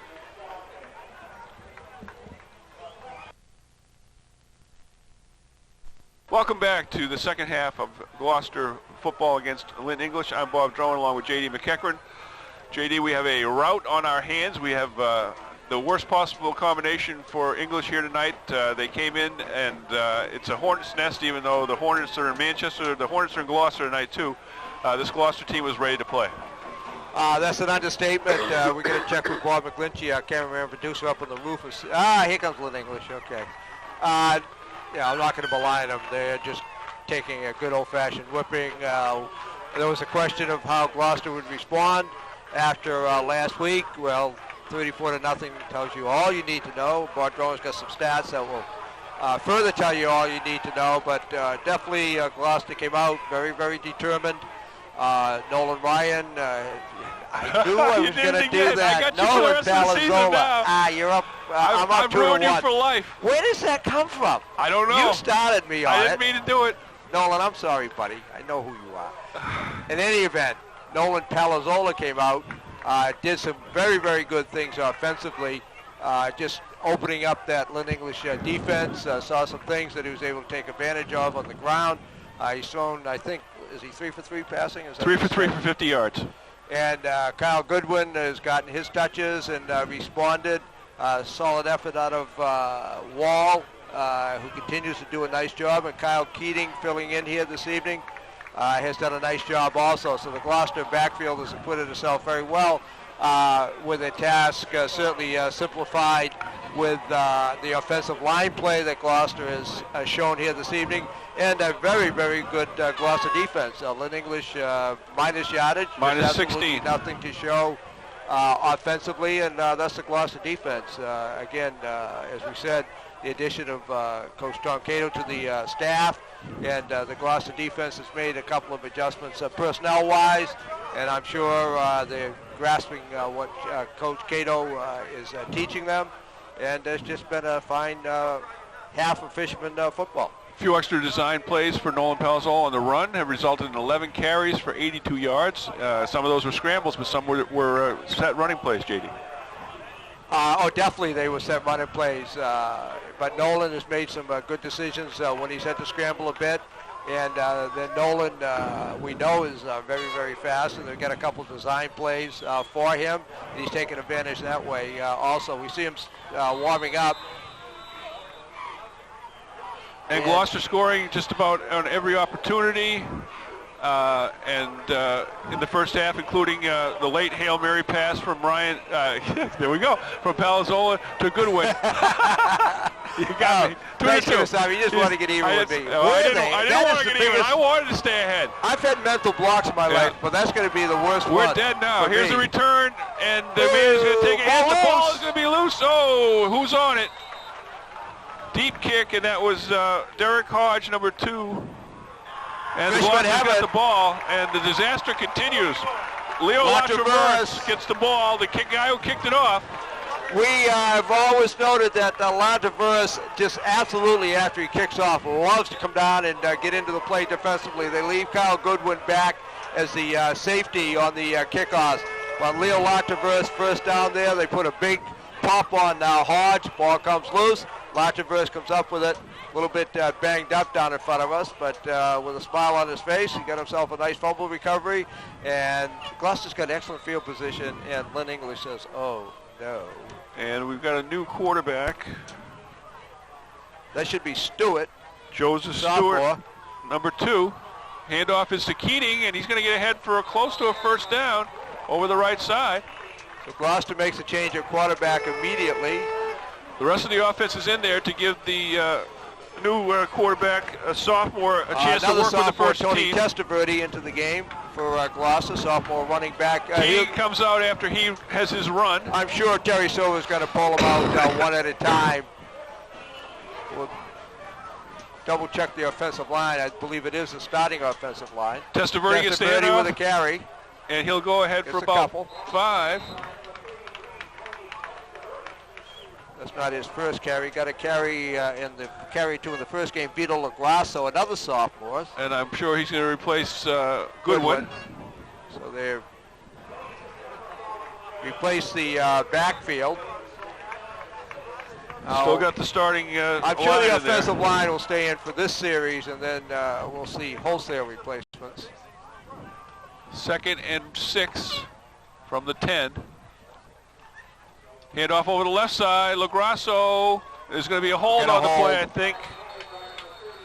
Lagrasso got a couple, but it's going to come back. Again, that starting line for Gloucester. Brendan Ciparini, the center, 63. Mike Mann, 54. And Tyler Stropel, 52. I'm sorry, Kyle White, 64 guard, and Tyler Stropel, 52, and Dan O'Connor, 68 at the tackles. The tight end is Chris Sullivan, number 6. That penalty will set Gloucester back to about the 16-yard line. Gloucester has to get down to the inside the 3-yard line for a first down. Handoff, this is the inside reverse. Lagrasso is tripped up at the 15. I think that's Fumacello on the tackle. So they'll let the sophomores do that double reverse. That was number Fumacello. 1, Andrew Funicella on the tackle.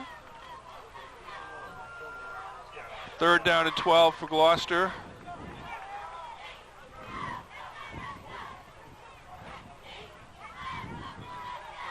Lagrasso on the right side, breaks Grasso. 1 tackle, gets ahead for about 6. Inside the 10.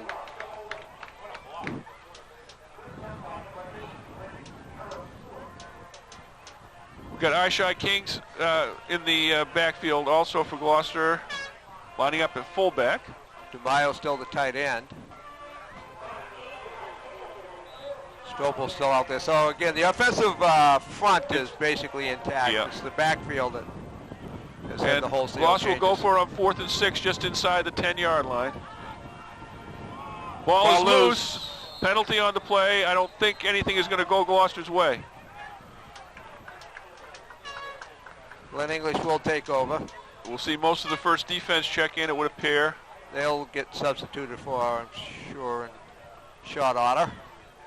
So 8:34 to go. We know that the Gloucester Fishermen have probably thrown their last pass of the game. It was an impressive one from Nolan Palazzola to Kyle Goodwin. Of all Okay. the names that All I've right. ever goofed up, and I've done my fair share of it, and Nolan again, all I can do is apologize, buddy. And how many times did I call Adam Orlando Adam Kukuru? Only 4,763 times in my sleep.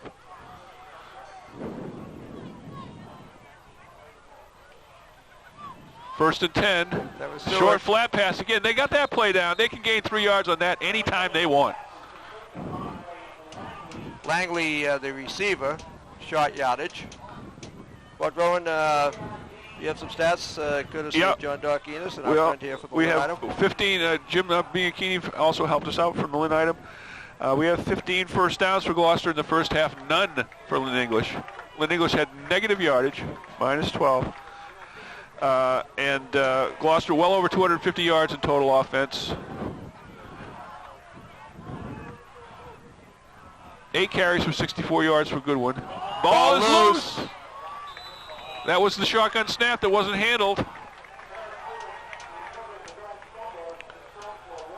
And as I said, Nolan Palazzolo 3 for 3 on his passes for 50 yards and 2 touchdowns. 1 to Goodwin and 1 to Jack Reed. Palazzolo ran for a touchdown. Goodwin ran for another touchdown, and Jamie Wall also had a touchdown for Gloucester as they lead 34-0 here. Clock running. English going nowhere on offense at the moment. 3rd and 12 after they did hold Gloucester on downs with the second string backfield in there. Or actually more like the 3rd string quarterback and 2nd string backs. Here's a screen pass, flat pass, whatever. Under pressure, no chance to set that up very well. English will have to punt. There, along with Dan O'Connor, to put the pressure on, and English is going to have to punt. I can do right by Nolan to mention that his 3 sisters all ran for me, all ran very well, all delightful girls, and I see one of them down in front of us, Janelle, goes to school in the area and tries to get up here and see Brother Nolan when she gets a chance, and now we've got a whistle and maybe a delay, or here we go. Don't know if we now had... it came... There was motion. Procedure. I think we had a little double pump there. Or? Something happened. Langley certainly wasn't ready for any snap. It sailed over his head anyway. So English is just sort of disintegrating here. Okay, I think the penalties against Gloucester, I think they knocked into English, and that caused that makes more sense. That explains the snap that went sailing. Yes. Set to go again. Going to be back to the drawing board for the Lynn English offense, I think, JD. King and Goodwin. Gloucester again goes back to a... He's going to have to run. He's going to... Oh, he's in trouble. Oh, he got it. He got the first down. Okay. Bad snap. Man right in on him, and that's the best play of the night for Lynn English. That's their biggest gain on offense, JD. Well, they get to move the chains. They get themselves a first down, and they come on a busted play, but at this point, they'll take anything they can get. And it's good to have an athlete back there doing the punting, and Andre Langley is obviously one of their best athletes out there. He's done a decent job on defense. And Chris Sullivan comes off. Connor is a defensive end on this side. Not sure what the rest of the defense is. It's basically still the starters. 3 receivers split right, 1 to the left, begging for a Gloucester blitz. They're coming. Here's O'Connor from the right side. We get offside. Flag on the play. Gloucester may have jumped in there. Count too fast. You can see the way they were lined up that Gloucester had a little edge, but they tried to get the biggest edge of all, which was to jump offside.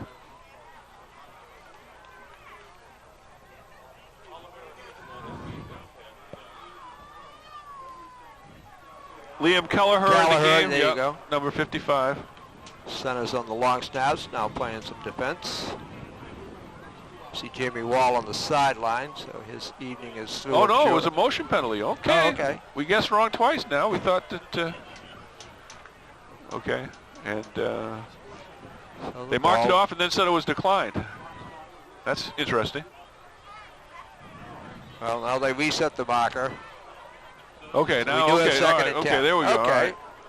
Yeah, they just tested us up here. Okay. We're equal to the challenge. There we go. My cough's starting to go away. What's that mean? Now, that could be a screen pass, or that could have even been a lateral. It's going to work for about 11 yards for the fullback, O'Meara. King makes a tackle out there for Gloucester.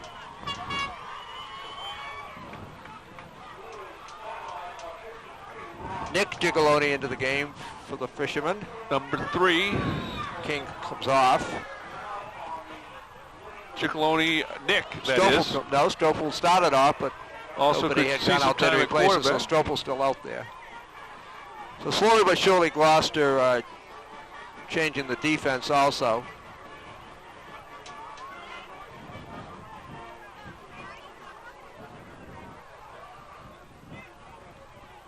First down on that play with the mark. Here's a run to the right side. It's going to get ahead for about 4 or 5. That's A.C. Johnson. A.C. Johnson, yeah.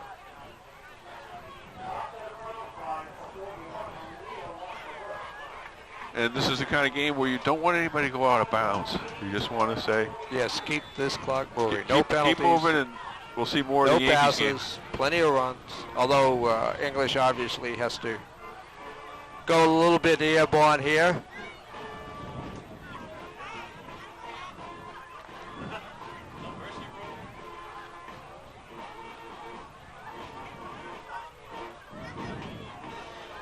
Second and about 6. Flood the left side offensively. Tarasuk with the quick slant pass, and nice play by Jack Reed. It should be close to a first down, but it's going to be 3rd down on the play. The official has the spot, and this is a short yardage situation. They loaded up the left side, and they take Fumasella from the right side, roll him into the middle.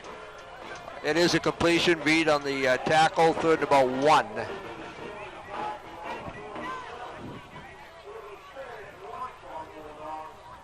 Under 5 minutes to go in the 3rd period now. All the scoring in the first half, all the scoring by the Fishermen.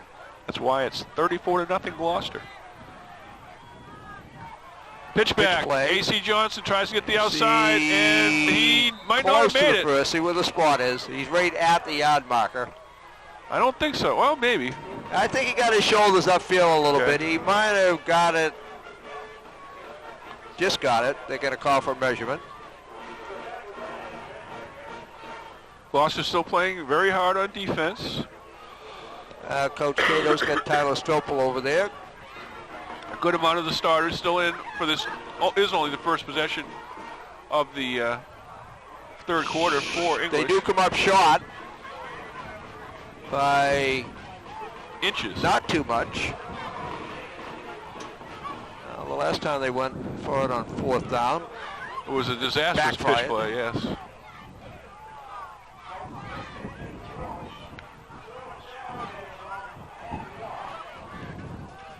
Well,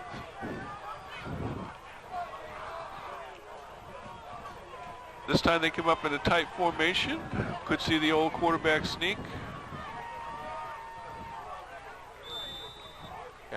Keep it basic. It's a handoff. Oh, my goodness. Oh, is that a mistake? Leo Lattraverse and a cast of flag on the play. All right, we hope I don't know what the flag was. I don't know if that's a celebration or, let's see. Leo Lattraverse is the first one there. They're pointing at Gloucester, so. Yeah, that something, the referee didn't like something I that hope it wasn't taunting. I get a feeling it might have been. Unsportsmanlike, I'm sure it'll be.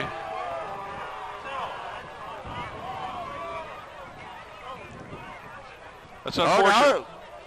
Okay. He pointed one way. Okay, I see what he's been pointing the wrong way most of the night, hasn't he? Big defensive play by the Fishermen as English went for it on 4th down, but something happened. It's going to be Gloucester ball, but it's good, so it's going to be after the play. They lose 15 yards, but they get the ball. Okay, that's why he was signaling both ways. Yeah. Okay, it was dead ball. He signaled dead ball foul against the Fishermen, then, but he signaled first down. Okay, now we got it. I would have thought that a taunting call would probably be a continuous action type thing, but maybe it was. Well, the ball carrier was clearly down, and a couple of Fishermen jumped up who had made the defensive play. Ball loose, picked up by the halfback, who might be LaGrasso. I think LaGrasso is in there with Tony Testaverde, 2 sophomores. Stewart, sophomore quarterback, listed at 5'10", 180. I don't know about the 180 part, but looks to be. Gloucester loses about a foot on the first play. Still got some of the first unit out there with the offensive line. I think Robbie Morrissey might be centering. Let's see. Handoff over the left side for LaGrasso, and we got another flag. Another flag. Got them coming from everywhere.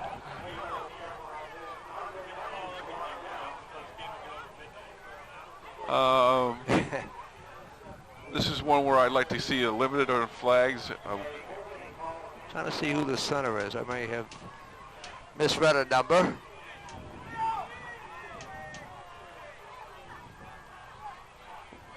La Traverse comes over to practice receiving the snaps on the big step off punt. against the Fishermen. They've got to get it over the 50, and they're back inside the 30, just inside. And they're probably not going to try any flea flickers. I think it is Chipperini is still centering. Yep. Okay. I misread the number. Sorry about that. John DeCastro split out to the left. Handoff over the right side. Kyle Keating back in there to get a little work, I guess, with part of the first unit. I think we've noted that John DeCastro is the tight end.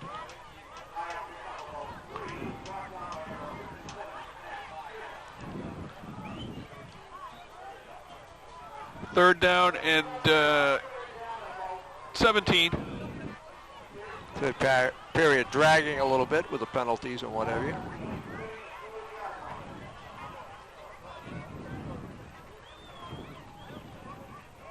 Keating in motion, long count. Fullback has the ball for about 2 yards. I believe that was King. Gloucester sends out the punting unit. And that was King carrying from the fullback spot. Ishai King, number 24, who's had some very good moments tonight on defense.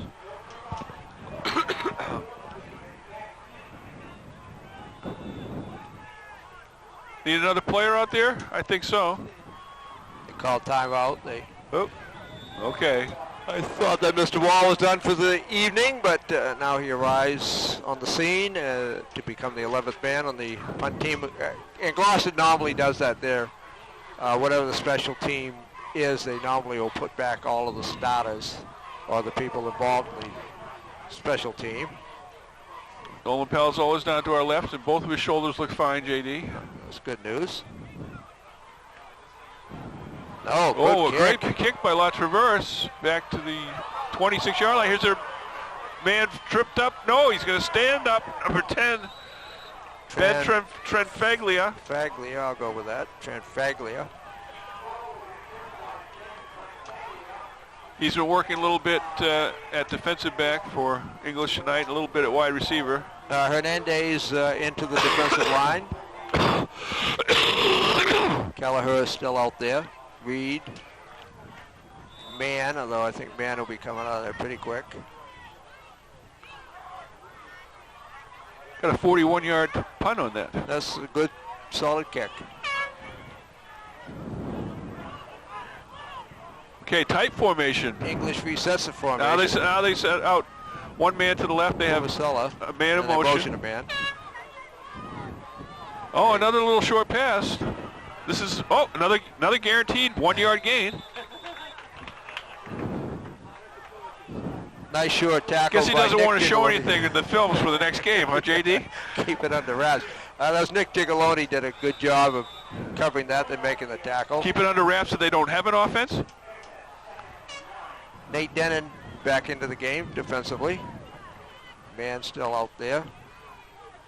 2nd and 9. Sean Burns. 2 receivers out to the right, O'Meara and Tranfiglia.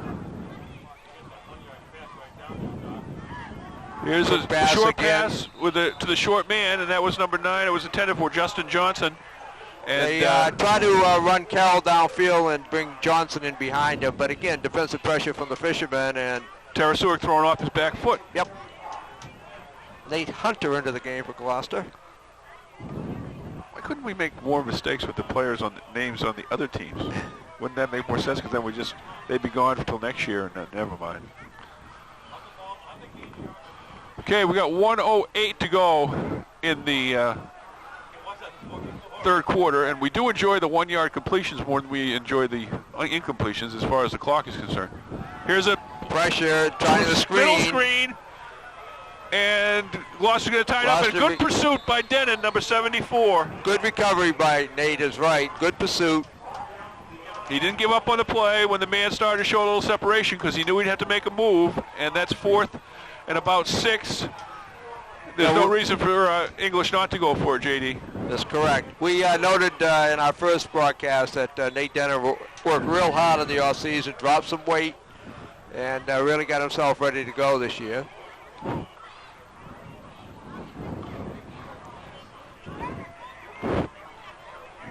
Now again, 2 receivers out to right, 3 receivers out to the left. Well, they're about to be joined by another one. And the 4th man goes in motion.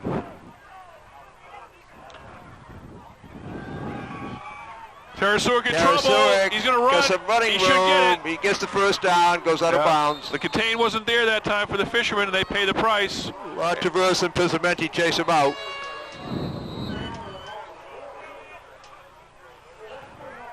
And stop the clock. Now they say that's the end of the period. Okay, that is the end of the quarter, and no scoring. English moving the ball a little bit against a combination defense for the fishermen, and the Gloucester already using the second string backfield members. We'll be right back with the 4th quarter after this with the score: Gloucester 34, English nothing. Ready to go with 4th quarter action at Newell Stadium. I'm Bob Drowan along with J.D. McEachran, and up on the roof our camera person producer Bob McGlinchey, and we're going to try and get him down as fast as we can after this one because it is a little nippy up there, although it could have been a lot worse. It looked a lot worse around 5 o'clock.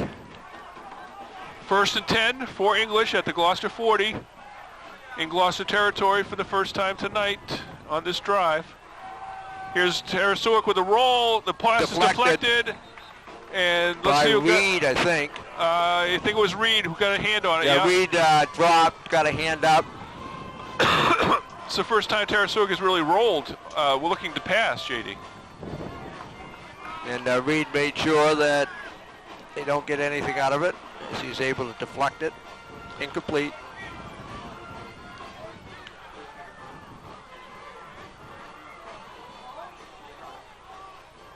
Pitch to the left. Yo. Good pursuit by the fisherman. And Nick Ciccolone gets the tackle. Gets some help from Vince Pizzamente. Gets some help from Denon, who was there. And Greg Kendall, another sophomore. I think we did mention him before, but he was the one who was chasing from behind. Here comes 82 Nate Hunter into the game at a defensive end. Kelleher, the defensive end on the other side. We've got 47 Alex Ritchie. We now, mentioned him on the kickoff team. The fisherman, a little bit confused. Yeah. Could be missing a player. Down a shot. Yeah, okay. Let's go. Shot it down. Down a shot. Yep. Shot a man. Yes. Didn't have enough out there. Now I think they got 12. Now they're back to 11. Now we got it. We can do all these things during the timeout. Yeah. Nate Denton's back in. And Kyle Ryan checks out. 10:15 to go in the 4th quarter. All fishermen in the first half. Lynn English has never really gotten anything going.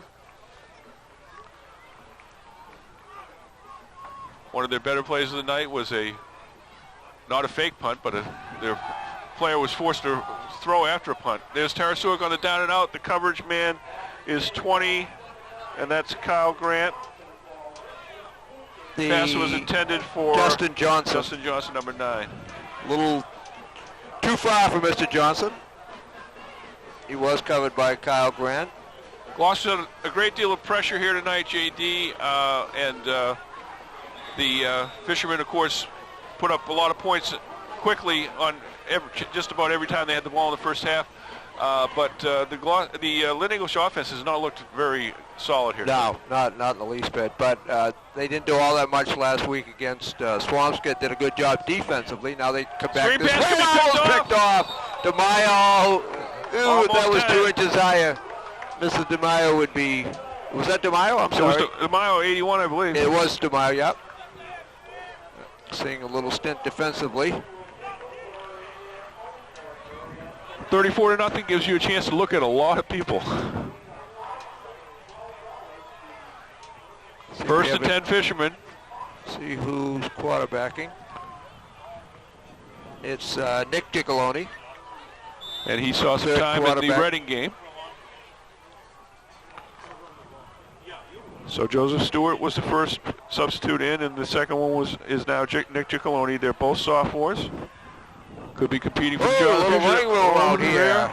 Nice piece of running. And that was Tony Testaverde. Tony Testaverde, yep. Tony Testaverde ahead for about 14. I think I can finally make a change at center. I think Kelleher is centering.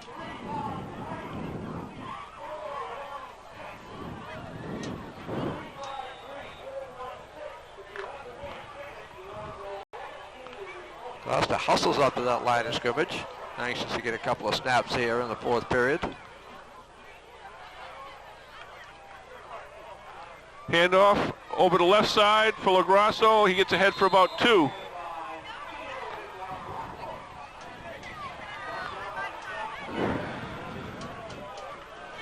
C.J. Lesner maybe. Not sure of the pronunciation, a sophomore.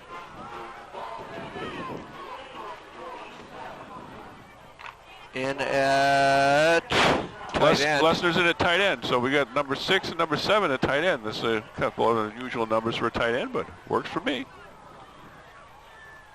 Handoff over the right side. About 3 more for Testaverde. Testaverde gets a couple, gets stood up a little bit, but able to lean forward for a couple. Nate Hunter back out there again. Ball is just inside the 4-yard line of Lynn English. And the clock couldn't be ticking any slower here, folks. I just want you to know that. If you're ever there sitting in homeroom in high school right at the end, waiting for it to hit 2 o'clock, you know my message to you now. That's back when we used to get out at 2 o'clock in the old days. I guess it goes a little bit later now, huh? The olden times. Gloucester sends the punting unit out. Glasso back to the line of scrimmage. We mentioned 73 out there. Tom Mountain was in the offensive line. We missed him. Okay, Sorry. he was playing offensive line there. We didn't see him in the interior. Got out there.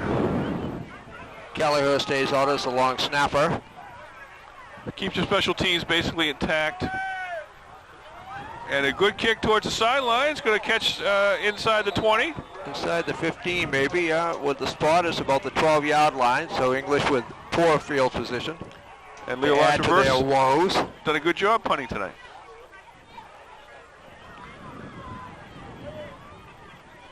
Hernandez back out there defensively. Gigaloni. I think friend from the Lynn item is calling it a wrap. With under 8 minutes to go.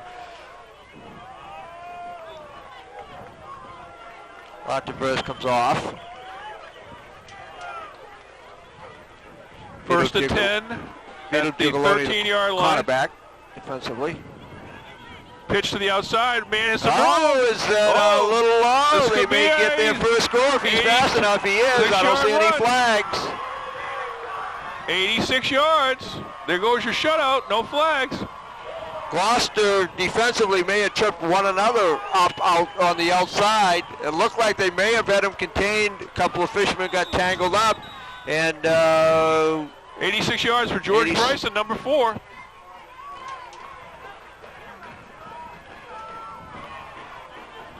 So, at least 86, could have even been 88. Fisherman shaken up on the play. I think that's Vito Gigaloni. I think it was about the 14-yard line. Okay. Well, white quibble. Once he got to the outside, good speed. At any rate, I think we could safely say that up to that point, they had total offense of perhaps less than 20. Well, they certainly multiplied it fourfold. Yep. So they're over 100 yards. Gee, I think might as well go for 2. You're going to call it 88 yards. Okay. I can live with that. I thought it was around the 14. But Gigaloni still being worked on back here, so because it could be a live ball. They can't leave a injured player out on the field and try any kind of a conversion. Aaron Nozolski making her first appearance on the field tonight, thank goodness, and hopefully it's nothing too serious for Vito. Backup quarterback. So, that could be good news for the future for George Bryson. Well, he's a junior, but we hadn't called his number much tonight except on special teams and occasionally on defense, but he showed some good breakaway speed there, JD. Yeah, he got, again, it appeared to me over on the far side, maybe a couple of fishermen got a little tangled, and then he just took it from there. He got clear about the 45-yard line and was pulling away. Gigaloni coming off a little gimpy under his own steam. So we give a guess that Lynn English will go for a 2-point conversion. That's what we're gonna figure here. Oh no, we're gonna kick it with gonna kick McGrath. They're Josh McGrath, co-captain. good sized lad. Looks like a straight-on kicker. He is, and it is good with plenty to spare. So 34-7 Gloucester, 7:26 to go.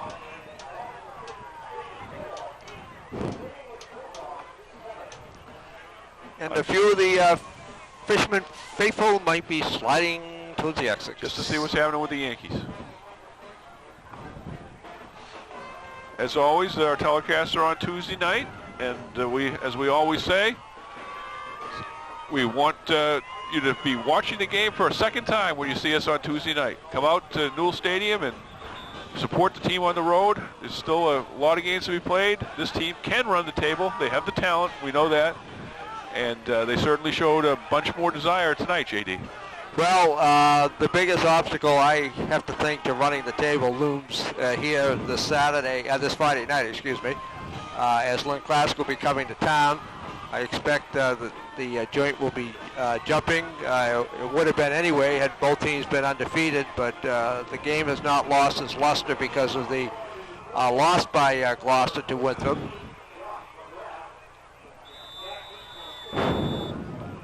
JD, you're going to have to do it without me, but well, I know you can. So is the tall order, but Bob Burns, a good man, will be here to try to fill your shoes. Eyeshot King has the Difficult kick. thing to do. Comes to the right. It's going to be thrown down by number 42. Kind of wrestled down a little bit. Yeah, and that was 42 Eric is Brisson. I'll go for that. Bryson. Could be Bryson too. Yeah, could be. It looks like a Y. Let's see who we have out here on offense for Gloucester. Rayfield Oliver, sophomore, should be the tight end. Quarterback remains Nick Giacalone. Kelleher still the center. Yeah, they're in a bad position to see numbers on that offensive line. C.J. Leisner is coming out as the tight end again, number 7. We've got a whistle and a stoppage. Oh, why would you want to do that, refs? It's Lynn English that did it. 7:17 to Tom go. Mountain is back into the game. In the fourth quarter. Missed him the first time, but we'll get him this time.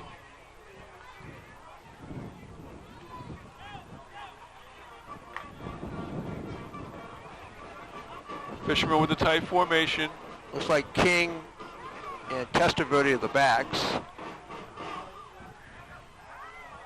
Testaverde over the right side. Testaverde will get ahead for about 4. Make it 5 with good hard running. Tony's got some quickness. Might be a step faster than his dad, but only a step.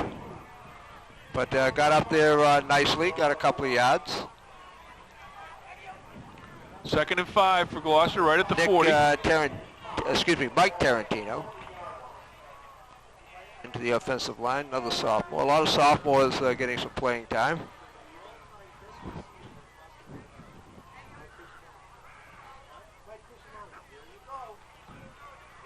Now to the left, Testaverde will get a first down, I believe. Fights his way for a first down. So he's got a pretty good Yeah, he's going to end up with a couple of yards. Yeah. Ran for about 14 yards in another possession. Jeff Stewart, as the sophomore parade continues. Number 28 Gloucester. is Jeff Stewart. Yep. See if we're missing anybody on that offensive line. That's Kelleher. And that's Mountain. 73 is Tom Mountain. We mentioned him. Hand off over the right side. Oh, we got somebody else running the ball. No, number 47 is Alex Ritchie. We mentioned him. He's been on the kickoff team, and now he's in as the wingback. And again, another sophomore. He got thrown for about a 1-yard loss on the play.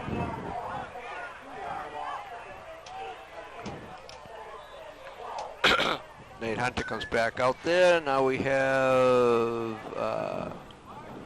Brian Musner, I believe it is, a junior, into the offensive line.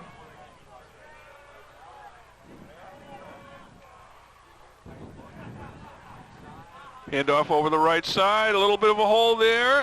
Testaverde for about 5.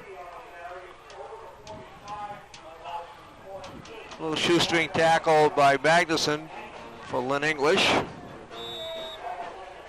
5'8" on Testaverde.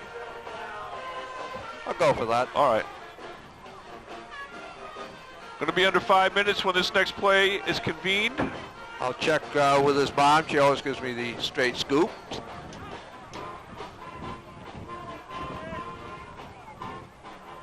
Kelleher leads him out.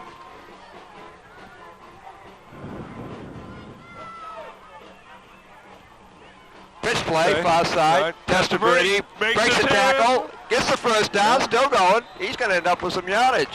Yeah. Nice job. Again, showing quickness.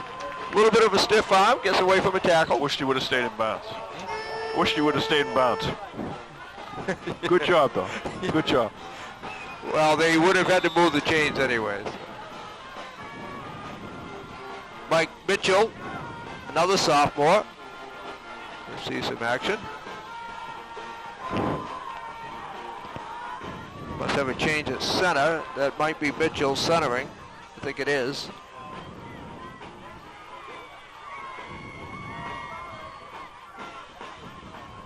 Long count. Handoff is right up the middle on the trap. Stewart, I Stewart believe. on the carry, 28. Dan Pizzamenti into the game. They're going in and out so quick. I, again, can only apologize when we miss them, but they're in and out so quickly. We don't miss them intentionally. Richie on the right now. That should be Testaverde again. Testaverde for a couple. Testaverde showing a little forward motion there after being wrapped up.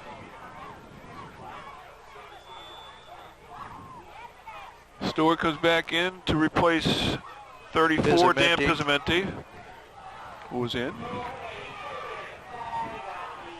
Clock now moving rapidly as Gloucester staying on the ground. Pitch play. Testaverde, good hands. With blocking. Gets to the outside. You got a Flag. flag on the This play. is Got good, a yeah. flag. Yeah, I wonder if somebody held somebody. I get a feeling that they may have. Okay, well. Testaverde with a little running room to the outside. Into the game for the Fishermen, Brandon Parsons and Steve McCullough. I think both are sophomores. No, Parsons a junior. McCullough a sophomore. 10-yard step off against the Fishermen. Brings it back to the 40. Makes it 3rd down and 10 now. Pizzamenti would have added. No, that's not Pizzamenti. Sorry about that. Testaverde would have added No, yardage. No, I'm trying to. Looked like motion. This is the pitch play again to the right. Pizzamenti And- would have added to the list of sophomores, but I think Okay. I got him out there prematurely. He right. was out there. I think He was out for one play, 34 at least, at the fullback spot, I think. Okay, it's going to be 4th and 10. Gloucester obviously will run another play, and then if they don't make the first down, English will get one more chance to tack on something.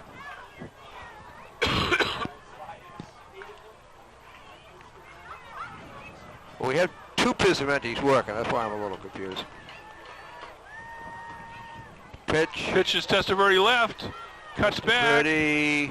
and it gets about 8 yards on the carry, but won't renew the down, so the ball will go over to Lynn English. Well, it makes up for the yardage he lost that he picked up what was negated by a penalty. Let's see. We want to, as always, get Bob Bob Glitchy off the down roof. as quickly as possible. This was an emotional night, I believe, JD. I think that the Fishermen took their winning streak in the Northeastern Conference seriously. I think that they were taken by surprise by a great Winthrop effort last week, and they responded as I think the champions that they've been during their run in the Northeastern Conference over the last 7-8 years. And it was also an emotional night because Coach Silver always tells me that the kids get a kick out of it when they on the game where the inductees into the Hall of Fame are introduced, and here was a chance where one of the players that Terry coached went into the Hall of Fame tonight, which I'm sure made it special for the coach, and also as it made it special for you, a runner that you coached went into the Gloucester High School Athletic Hall of Fame. And then we have the emotional aspect of Stephen Guerrier, his unfortunate death, and hopefully that was in the players' thoughts too a little bit when they scored a sure big victory here tonight. And his number displayed on the sideline in the moment of silence before the game. Chris Van Bolden, I'm sorry, number 8. Pitch play for English, covered well by Giacalone, and then we've got a ball loose. And also in on the play was 82, Nate Hunter. But Tyler White. English does maintain the ball. Into the game for Gloucester. I think we got him earlier, but back out there again. 62 is Brian Mesner. Yeah, we had him earlier. Okay, yeah, okay. Coming off is, we may have had a little history. What? Number 67. Took a snap, but maybe the first time that a girl has played a varsity down for the Gloucester Fishermen. Well, we know somebody moved. Carol Leisner, number 67. I know there's a girl on the team. Okay. I know Tara's a girl's name. Tara and I know she Leisner, just came off the field, so I think we might have seen a little history. John Dockinas, first time a girl has taken a snap, offensively or defensively for the varsity for Gloucester High School.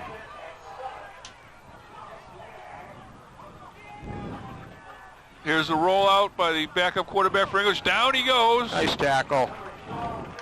And that was 76 for Gloucester. That was Mike Tarantino. Nice tackle. And he took down Lance Estabrook, the backup QB. Eric Olson out there, another sophomore. Again, so very quietly and probably unnoticed by a whole lot of people because no big deal was made out of it. Remember the fisherman? You got Chris Van Boven also? We got Van Boven. Okay, all right, number 8. But we may have seen for the first time a girl. I sent a story coming out soon on that. Pitch play to the left. A little And speed. he's gonna get outside. Yeah, he's got some running room. This time the contained man is going to get him. The safety coming across the field. I think that's Pellegrino. 29, Jason Pellegrino saves another touchdown. Had the angle. Who's the English ball carrier? I'm sorry, I didn't see that, but I think it was 28. He got around the corner in good shape, has some speed. They're going to let the clock run down after they move the chains. I don't think they'll get one more play off. As soon as they reset the chains, maybe they get one more off. English is going to be up over the ball, so they'll probably get the last play of the game.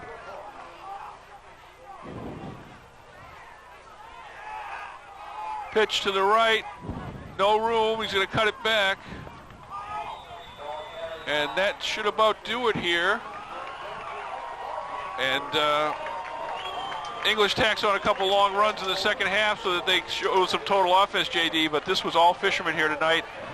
They respond to their first loss in conference play in a long time, and they serve notice that, yeah, Lynn Classical, come on to our house and see what's going to happen. Well, it had to be an effort that the coaching staff would have hoped for. Much disappointment up in Winthrop, but the best way to handle adversity is to see how you come back the next time. You get a chance to show what you can do. They came back nicely. They just absolutely dominated both sides of the football. They didn't do anything in the second half offensively because, as Terry Silver always does, he cleared his bench, and unfortunately I think we probably missed one or two, and we'll apologize for that. But this effort, it looks like everybody came out of it in good shape physically, and as you said, broad throwing, let's bring on Lynn Classical. Yeah, congratulations to all the Hall of Fame inductees, and naturally our condolences go out to the family and friends of Stephen Guerrier, and remember him as a member of the Super Bowl champions and as a fine young man who served his country. Also, JD, I'm consigning you these next two games.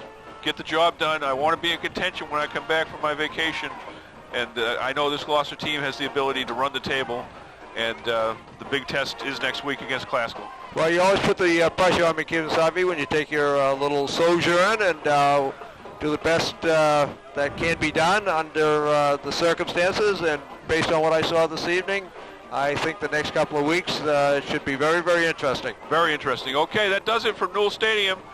The final score, once again, Gloucester 34, Lynn English 7.